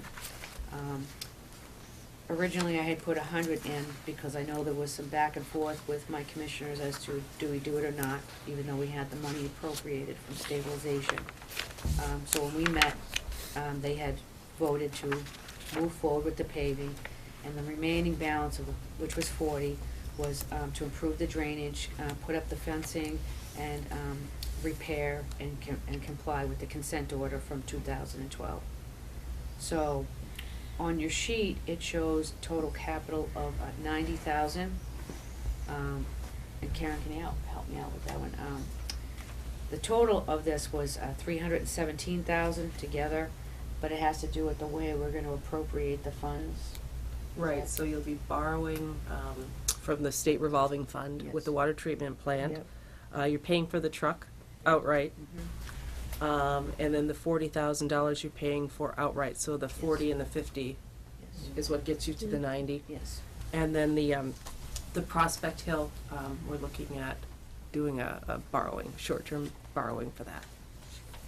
Well, the Board of Selectmen is looking at possibility of continuing our 5-year plan of capital borrowing for equipment, building repairs, et cetera, and we're meeting this week, hoping to finalize that list so that Karen would be able to borrow all this money Right. at the same time and get the best rates. And it would continue our, like I say, our 5-year capital investment plan of fixing up buildings, buying vehicles, and making needed repairs that the town has long ignored. Karen, I have one question. Sure. On the road to Pingree Farm, and you're going to add that to the loan, Do we have to have a town meeting vote to do that? Yes, we have to appropriate the money because we've only appropriated the 13 million. So we'd have to, have that appropriation at town meeting, and then the SRF would amend the loan amount. Okay, that's what I wanted to know. Thought that's where it was. Right. And that would be at the 2%, Yeah. as is the rest of the loan. In other words, we're really, Is that a 5-year? we're really looking at, in terms of, with the assistance of the water department now and a new superintendent, and the forward-looking aspects of the current Board of Selectmen, we're finally looking at really moving Raleigh into the 21st or 22nd century, whatever we're supposed to be in, so that we can start looking at properly spending our money and investing our money. And the auditors and the accountants recommend that we do this. These are things that we definitely need to do. For the bond rating. So that we're not borrowing like we did this past year, having to borrow $16,000 at the last minute to replace the boiler at Pine Grove School, for instance. These are the kind of things that we need to, and Dennis, I know, has been a big pusher of this, is, not waiting to the last minute so we can anticipate some of these things. And there's always things that are gonna be the last minute anyway, but if we can anticipate as many of these as we can and be prepared to borrow for them, then you keep this borrowing going. My idea has always been, since I've been a selectman, is to every year borrow $150,000, $175,000 worth of money. So as one loan gets paid off, like a car loan, when you pay it off, you get another one going, so that you can. At one point, we had 5 highway guys driving around on one truck. Every other truck was broken. That's just totally unacceptable. So these are the kind of things that we're trying to do, and I would commend the Finance Committee at the same time that you guys have come a long way in terms of assisting us with understanding what we're trying to do and what we need to do, and we all work together. I think we can make things happen here that we can all be proud of. I just want to know, the Pengreen Farm access road, is that all 5 years, or is No, that would get rolled into the water treatment plant loan, which was a 20-year loan, and we've paid down 2 years of it, so there's 18 years remaining on that. Okay. That road is, if you saw it in the fall, I went out there with the highway surveyor and with Mary Beth. At the time, it looked like one huge swimming pool.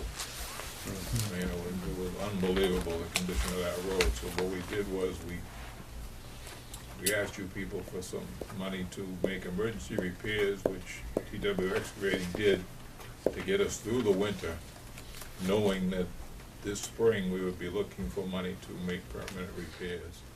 And Mary Beth, who should have been part of the original project, was to make this road passable to begin with. So now Mary Beth has been able to, apparently with permission from DEP, borrow that money so that we have a permanent road out there, so that, because it's critical. She has these trucks delivering chemicals, and if we can't get these chemicals out there, we got a $12 million plant that we need, and the fire department needs to be able to get out there, so if there's an emergency, they can get out there and do what they need to do also. And we certainly don't want spills of chemicals along that road into conservation areas that surround, that whole area is surrounded by conservation Or our new areas. fire trucks breaking down out there. Oh, exactly. So, I mean, it's been a mess out there, and we've gotten through the winter, even as bad as the winter has been. I think the road's been pretty passable for the purposes of what we needed, and now it's time for the town meeting to give us the money to really make it a permanent fix. So we can move on to other things, which is listed, she's got listed for other years. And part of it is replacing mains and replacing, you get a lot of major expenses coming up for the water department in the future, next few years. Okay, let's move on to, was it line 13 that we're up to? So that's, the line 13 is the extraordinary and unforeseen expenses. I just level funded that with $50,000. And the subtotal for the other is $140,000. And then the next section is the debt services and the cost for the insurance, the SRF borrowing, and the total request is $2.7 million for the request for FY16. So that's an increase of about, like I said, 15%. It's about $356,000 more than was in the budget for last year. But with that, we're adding two positions and carrying monies for the maintenance contracts pretty much for the treatment plant. It's pretty much where the bulk of it is. So the debt service includes these items for fiscal 16? Yeah, it would be just interest. Okay, so is it here or it's not here? I think, did Sue Bailey give you some numbers to put in for your interest, because your interest Yes. expense goes up? Yes. So yes, I believe there's some estimates that are in there. 3,500. Is what she gave me to put in for those. All right, thank you. Just to let you know that the Board of Selectmen basically has a consensus of supporting current water department budget. We didn't formally vote on it because we're waiting for a figure from the rate study to determine revenues, because we can't set the tax rate until we know what the revenues are. But at this point, we're very pleased with the status of the water department budget and what's been presented. And we're very supportive of it. And we encourage you to support it also at this point. Has this been approved by the board, the water board? We haven't formally approved it only because we're waiting for the rate study to be No, done. not the select board. The water The water department. Oh, the water board, yeah, the water board. Have they approved it, Draft 7. This one here. this one here? Two votes to one. Okay. Voted on it last night. And you don't think this is the final one, you would think, draft 7? Okay, Oh, number 8, right? Unless I have changes to make, Yeah, I know. won't be. This This is should budget, should so- be the final version, unless, what was happening is that, we really wanted to make sure that this was, a good representation, so spent a lot of time going over this. Found some mistakes and calculation issues. One of the things I found, which is in this budget, was somehow the water superintendent's salary was included twice in the total salaries and wages. It was because the water superintendent position has its own line item on the budget, so it was there, and it was also included in the rest of the department. So I took that out. Then I've been trying to, I $2,400 savings by getting rid of some landlines and long-distance charges. I've been trying to work with that. We've had 2 wireless accounts, which is about $1,200 a year. So I've been, looking at that, and then, decreasing the overtime. I know everything's going up, but I really was trying to look and decrease some of these lines, and, the overtime was less, but then when the DEP came in and said, you need this other person for the distribution, we have to compensate, so I had to, but it still went down by about $14,000 for overtime. And, I just think the communications, and I have only been here a short time on the finance committee, but just listening to you, and I know you're communicating with the financial team in the town hall, and you're getting information and helpful, so you got interest costs and things like that, which I don't think probably wasn't done in the past. I don't think the communication was as well as it's going here. So I think, you and the town hall staff have together, I think, made the best budget you can possibly put together for the water department. So I mean, that's all you can do. So I commend you for communicating a little bit more and, putting this best foot forward, so. What is Article 7 overhead? What is that? It's the overhead that gets charged back to the water department.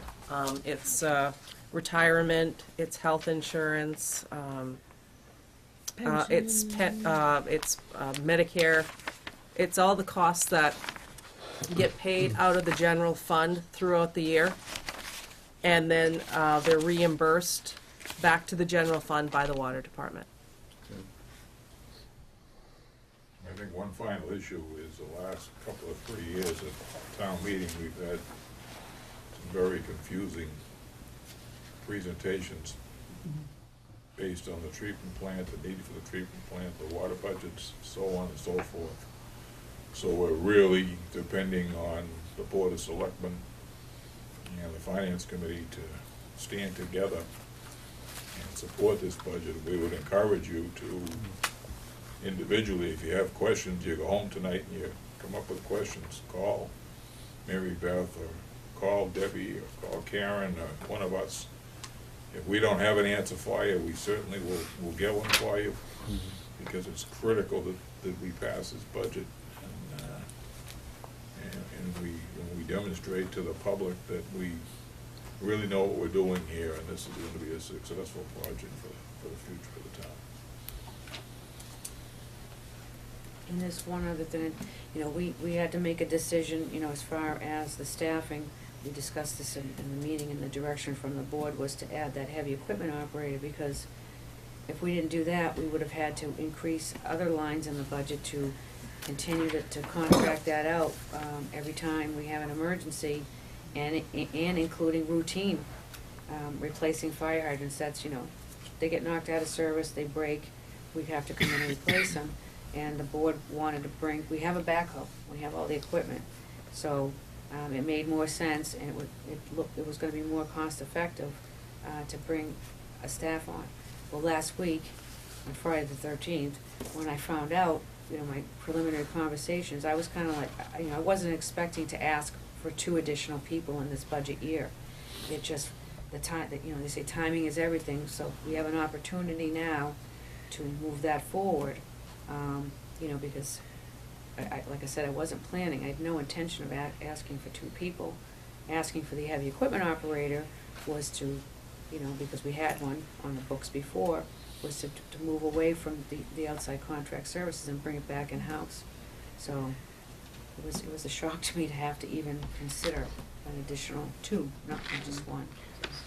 Like on that on the water department wages, like how many FTEs is that for FY16 now versus what you had in FY15? I'm sorry. No, how many, I just wanna know how many positions we're talking about in the water department wages.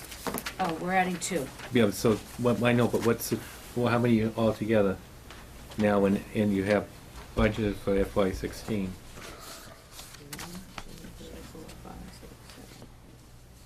8. So let the year on FY14 you had 6. I think that will be it for it. I think we'll be done for You a had long time.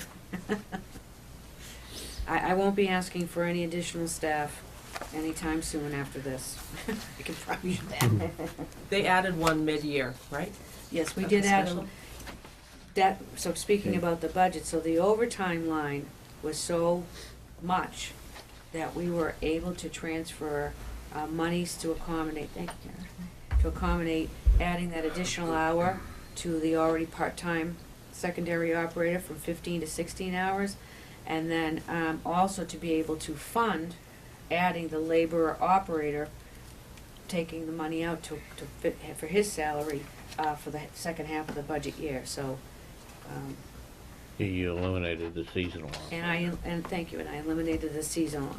We don't need a seasonal operator. We're gonna handle all of that stuff in-house. Just be advised too that when Mary Beth had the system, all the hydrants tested in December. I don't recall how many exactly, but there was quite a few hydrants that were either inoperable or there were shut-offs that weren't working. These are the kinds of things that we can be testing from now on that are critical, because if a hydrant's not working and your house catches on fire, you're in trouble. And these are the kinds of things that we are expecting that the water department now is going to be able to catch up on a yearly basis. It's critical that we have the help and the money to do these things. We all benefit by it. All right, any other questions or comments? Do we defer this until next week or until we get the, I'd like to do that, Mr. Chairman, if we could, Okay. just kind of just settle down, and look at it a little bit closer. all right? And if we have any other questions, you know, we could get them answered this week, and the next week we could vote on it if that's all right. I mean, We did kind of plan that in the schedule anyway, that Right. there may need to be a few meetings anyway with the board. I think that's a good idea. Okay. At least want to give the water board a motion of support of the budget as it stands now, that, you know, I think they've done a very good job on it, and I think we can stand behind them or with them on it, and we'll proceed from there. Thank you. Thank you very much. Thank you. Okay, well, thank you. Thank you, Roy. Thank you, Mary Beth. Mary Beth, we'll take these, take a look at them. Okay. Okay. I appreciate I'll be in this. contact. Okay.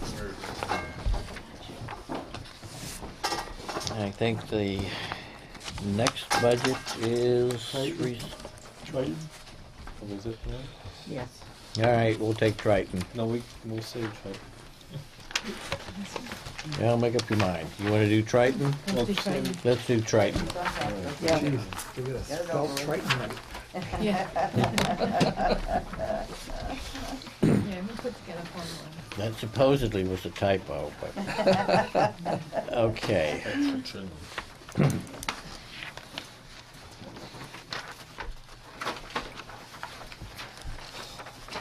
Yes, it is. Not much we can do there. It is what it is.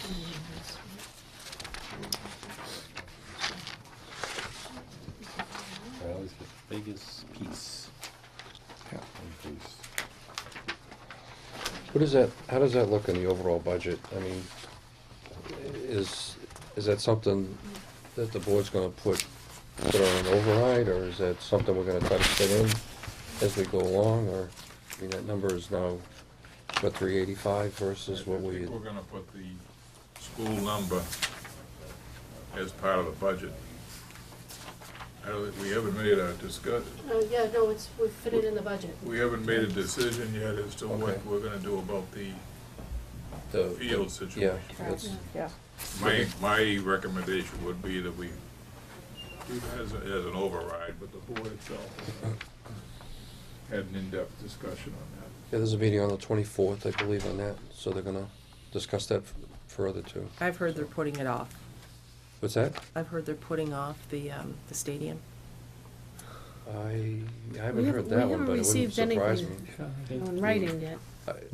I would be against that, because I think that that's a capital that needs to be done in the school, whether it gets passed or not, just because it's a number and it's because it's a bad year. I don't think the situation's gonna go away there, but Not gonna we'll see what get they any come better. up with on the 24th, I don't know. Right. I am for going forward with it because I think the number they're talking on an annual basis, if it was an override, I don't think it would have, I don't have the exact numbers yet, but I don't know that it would have a substantial effect on the average tax bill. This would be relatively small. Yeah. Yeah, Yeah. And, you know, they need to do something there. Yes. So a temporary fix seems like it would be, you know, kind of waste of money, a waste of money. yeah. But I know some of the other towns, Salisbury, for example, has an override for their public safety building. And I think there was some discussion about having more than one override. I don't know, it'll be interesting to see. Fall under debt exclusion for, It would be. It would be. so, People will only vote for so many overrides, Peter. Yeah, well- So if you've got We several, all know the history of overrides and debt exclusions here, and but it's it been very, very difficult. And one of the reasons we're running into the school now is But that exclusion, The school's running into a situation that's basically, they're gonna bankrupt us, because every year they're going somewhere between 4 and 6 and 8%. We're only allowed to increase the taxes 2.5%, plus we do whatever new growth, yeah, but which that is a was, relatively small amount, so. it was like a 2.6% increase, but most of it fell on Raleigh because of the way the assessment formula works out. Yeah, but I that mean, just- we're increasing 4.6%. They're taking Yeah, I know. all of our money that we're gonna, that we'd like to be able to use for other programs, so I mean, it's. I know. I mean, It's been a real difficult situation, and they just don't seem willing to come and sit down with us and discuss these situations. No, they- before oh, you know, we develop. should be more proactive, though. We have to be able to have some type of be on the table when they have these school committee meetings, when they have the teachers' contracts. That's when you They- wanna make your statement. They're not gonna let us, I they're know. not gonna let us Well, you have to sit in insist, on- well, I on- realize, but then afterwards. You can't have really to, insist on anything you with have to them, make sure. unfortunately. Yeah. At some point that you make yourself clear, that you can't afford to pay They know whatever that. the number is, if it's 1% or 1.5%, but if they're Well- gonna go 2%, We have, plus their we have absolutely no steps. control over Right. what they pay Well, their I teachers, I none. realize, but, Absolutely okay, none. so the same thing's gonna repeat itself over and over Well, and over. that's what the again. problem is. If That's you what's been don't- happening. What they do is they Formula come has up to with a change. budget and say, here's the budget, and then we have to react and say, oh, well, we can only afford this much because our 2.5 plus half of our growth is this much money. And, oh, by the way, you've given us a budget that's 4%, so now the town looks like the bad guys. We're the crybaby. They've had opportunities to cut costs there. But they are cutting it, they're gonna be cutting off 15 full-time teachers. That's a sizable you know what? number and stuff like that, They you know? can change their retiree health insurance contributions anytime they want to, and any 5% change is $85,000, so that's a teacher. Well, and I They think- now have their budget, and they have to choose. I mean, we have no say over how they spend their money. It's their choices that they have to make. But the population has Mm. gone down, and that certainly, I understand Absolutely. costs go up, but at a certain point, if your population goes down, you just don't Yeah, but need the the same school number of contribution, teachers. the state has flatlined them for the last 10 years. I understand, but So I'm that just- is causing the problem too. In local aid has been Local aid flatlined even more flatlined, than yeah. chapter 70, Yeah. excuse me? But the budget Yeah, is the well- budget. The Yuga Yeah, money yeah. has, Doesn't- this is finally getting an increase of $17,000 under the governor's plan. But local aid to cities and towns never goes up. It's usually, they get the bump in the chapter 70. So we've been stagnant on state aid too. And they've diverted the lottery money, and that's been going on for years. So local aid to cities and towns on the municipal side hasn't gone up at all. It's actually always been lower. If the chapter 70 goes up a tiny bit statewide, that's what they'll fund if they can at the state. So the cities and towns haven't gotten their fair share either. I just need to be on the record for that. And if you take a look at Whittier, we're paying an extra $60,000 this year for. Three students. For 3 students to go, extra students to go to Whittier, so that's on top of whatever we end up paying for Triton, so. We're not only paying for Triton, we're paying for Essex Aggie, which this particular year is level funded. But that could go up any particular time, and Whittier Whittier has tended to go up. A few You years send them to ago, the we had print 2 for or that 3 money. students going to Whittier. Right now, we've got probably a dozen, Well, it's which very is fine, technical. but, Very technical school. I mean, it's expensive, so it's not just Triton, if you've it's gone there. education in general. So it's, Well, it's not fair though, They too, have because been- like they special have needs and those are like My the son big, graduated. big slice of Triton's budget. well, we've It's gotta like be able to fund the budget. the How do we transportation. fund? The Yeah, I know, the it's- thing is, Peter, we're I expected, wanna say there was. we're expected to fund it. I know. With what?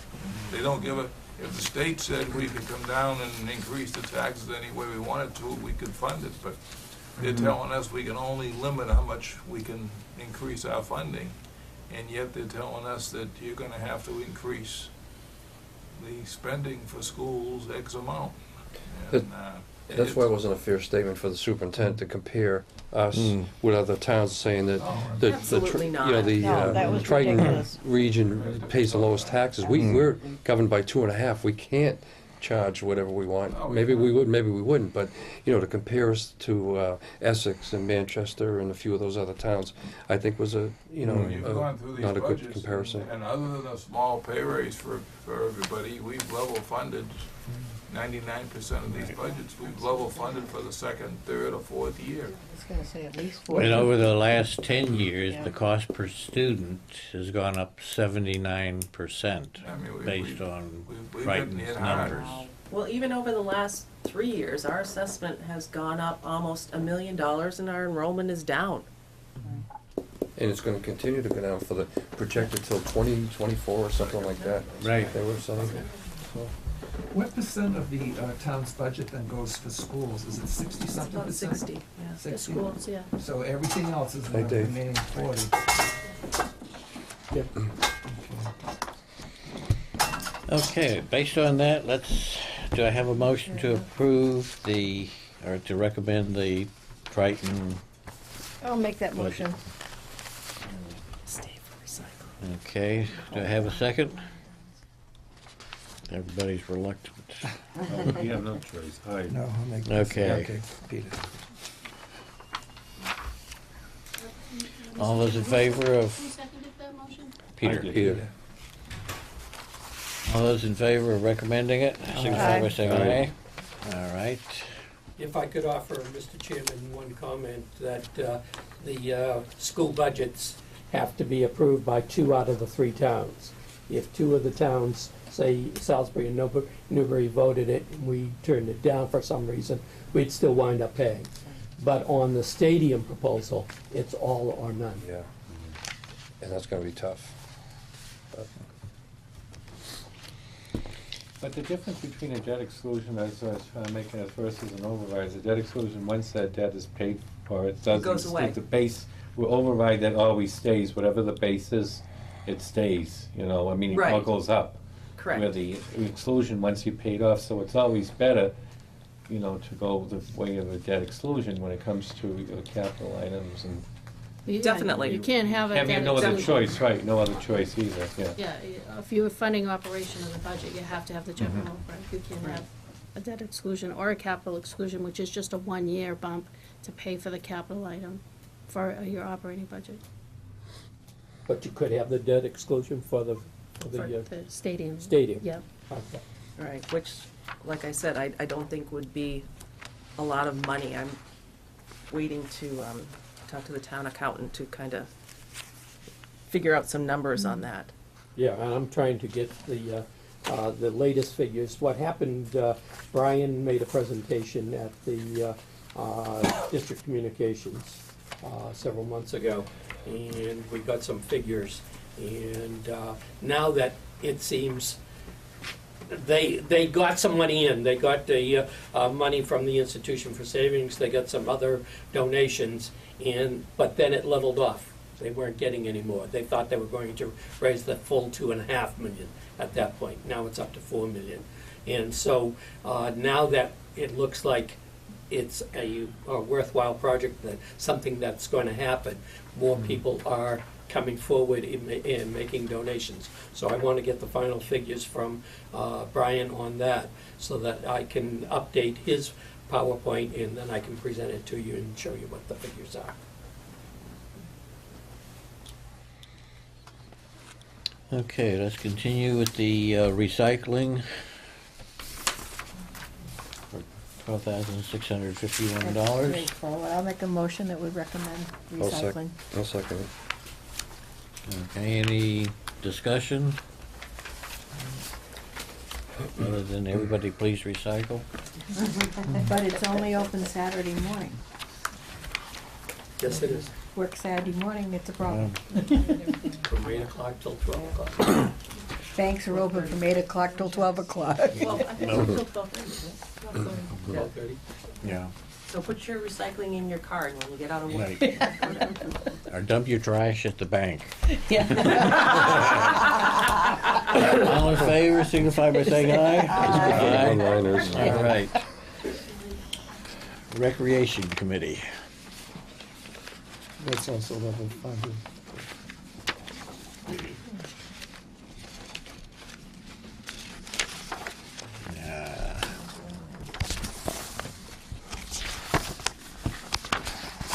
Make a motion to approve Parks and Recreation. Okay, there isn't even an increase in their wage? The positions aren't filled yet. Oh, okay.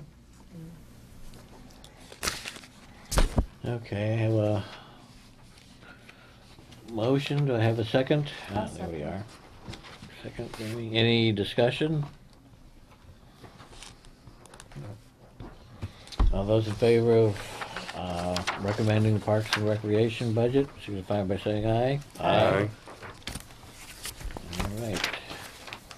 Brad Street and Girl Scout land.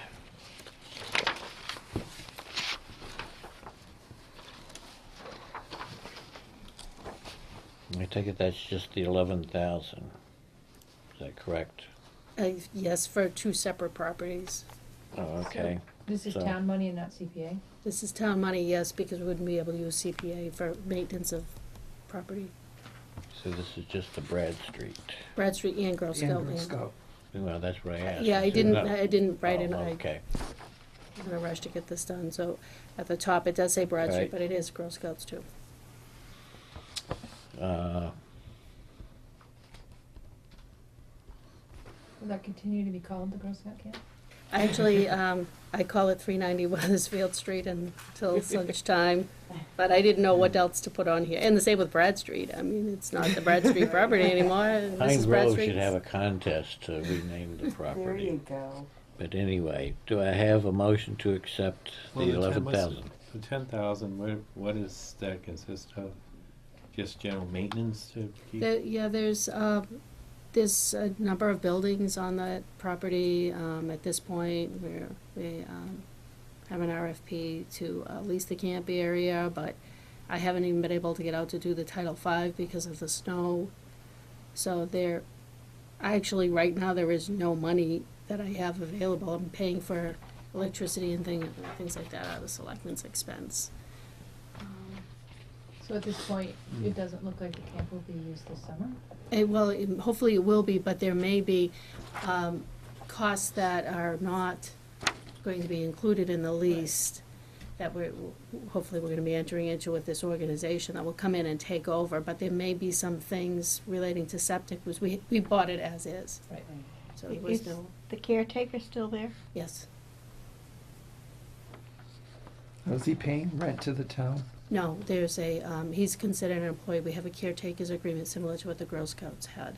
So having a person on site, maintaining it, also helps offset insurance and things like that for this unique, parcel of land. So there's been a lot of work that's been done over the winter. Snow blowing to get access, to make sure we have access to the buildings. I was out there last week, and he had paths, almost all the lodges were accessible. And he's been taking snow off the roof with the help of the conservation agent, who will get out of the office and has snowshoes in his car and doesn't mind getting his hands dirty, I'll tell you that. He's done a lot of work. So it's been great having him there at this point. And that will continue on in the lease. However, the lease holder will be responsible for selecting the caretaker once that's executed. What are the plans going forward? I live just 2 minutes, I'm on 367 Weathersfield, so I Oh, walked okay. my dog before the snow came. Oh, yeah. And some of those buildings really need, sills that are completely rotted out. And I noticed that as I, started walking the property after the town took over. Do they have a capital plan then to keep these buildings in order? Oh, yeah, actually, the building inspector gave us a good stamp of approval on the buildings. He's been through them with the health agent, so there may be some costs that Yeah, we. 'cause some of the stuff really looks decrepit as far as, rotting You know, exterior of a couple of the buildings. Yeah, he went through them, and I didn't get a report like that, but telling me that, I'm not sure. I know the caretaker's house is in fairly good Not the shape. house that's up, the ones furthermost, The- close to that farm that's up for sale. Okay. Yeah, those buildings in particular, because I was going onto the paths into the woods and walking quite a ways in towards, was it Eris Park? I never went all the way through though. Oh, you can now, actually. The Yes. conservation agent cleared that path about 2 weeks ago. He went out Really, on with his. all the snow? He went out on his snowshoes and cleared the path, all Wow. the way to Eris Park, Okay. on a Friday and a Saturday. I So I if you figured can- with you all the can go snow, through there'd be the- a lot of water Yeah. in the areas and stuff. But, so there may be there could be some repairs that would be outside the scope of the lease that this money would go to it towards if we had to, do it. So it's just having that property without any budget for it is the concern of the selectmen. Yeah, okay. So you have a revolving fund then? No, this is part of the budget. Oh, okay. Okay, any other discussion? We have a motion to accept the 11,000. I'll make a motion. All right, have a motion, have a second. A second. Any other discussion? All those in favor of recommending the budget signify by saying aye. Aye. Handicap Committee. Oh, this will take a long I'll time. make a motion that we recommend the handicap. Okay. Any other discussion? All those in favor signify by saying aye. Aye.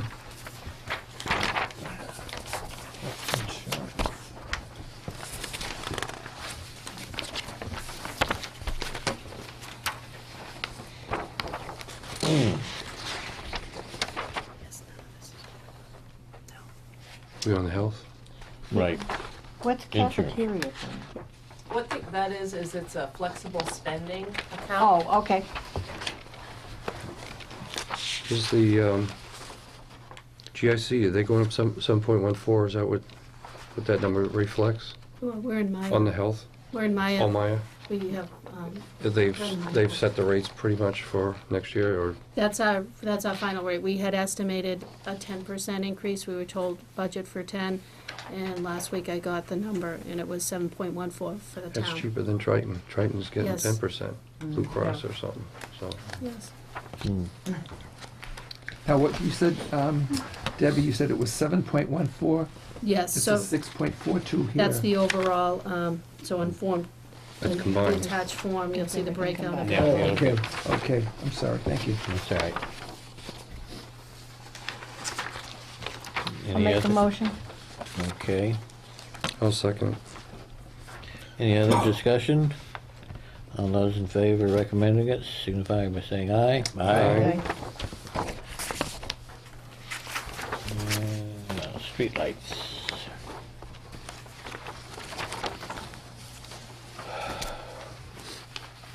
I just had, 2 questions, I guess.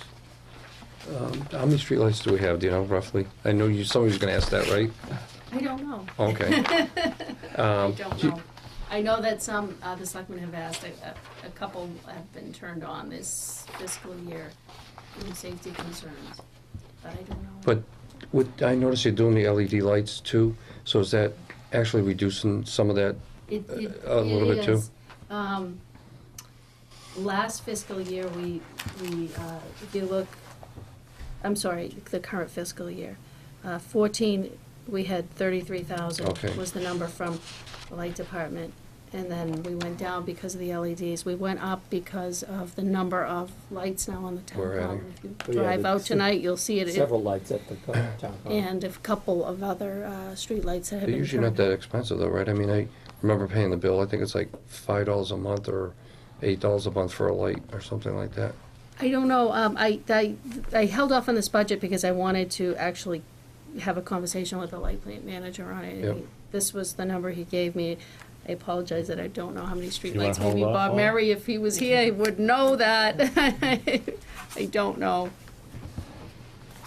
And I don't know, holding it off, would that would we, I don't know if that makes a difference really. it I mean, doesn't, because I mean, it's if $2,500. we're lucky, they're gonna do what they did last year and forgive us the money.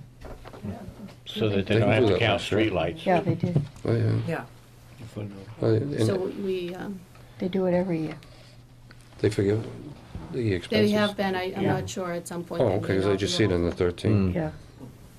Yeah, we can make them, I don't have any problem with the budget the way it is. Okay. Can I take that as a motion to accept it? Yeah, that's fine. All right. Sure. Have a second? Any other discussion? All those in favor of recommending the streetlight budget? Aye. Aye. Okay. On to item 6, Triton budget. Well, we just did that That's one. what we, yeah. Well, now this is, we discussed Triton, but now this is the Triton budget. We voted the Triton Yes, I budget. know that, but, you know, this is in conjunction with the omnibus budget. I think we just, to be honest with you, I think we talked Triton to death. I think so too. Okay. Move on to item 9. Next meeting is next Tuesday, 7:15. Okay. Is that all right? Okay. Have a It motion, doesn't snow. even if it snows. No, so. Have a motion to adjourn? I'll make a motion. Okay. A second. Second. Janet. All those in favor, signify by saying aye. Aye. Meeting is adjourned. Thank you. Should mean, go off, don't- Yeah.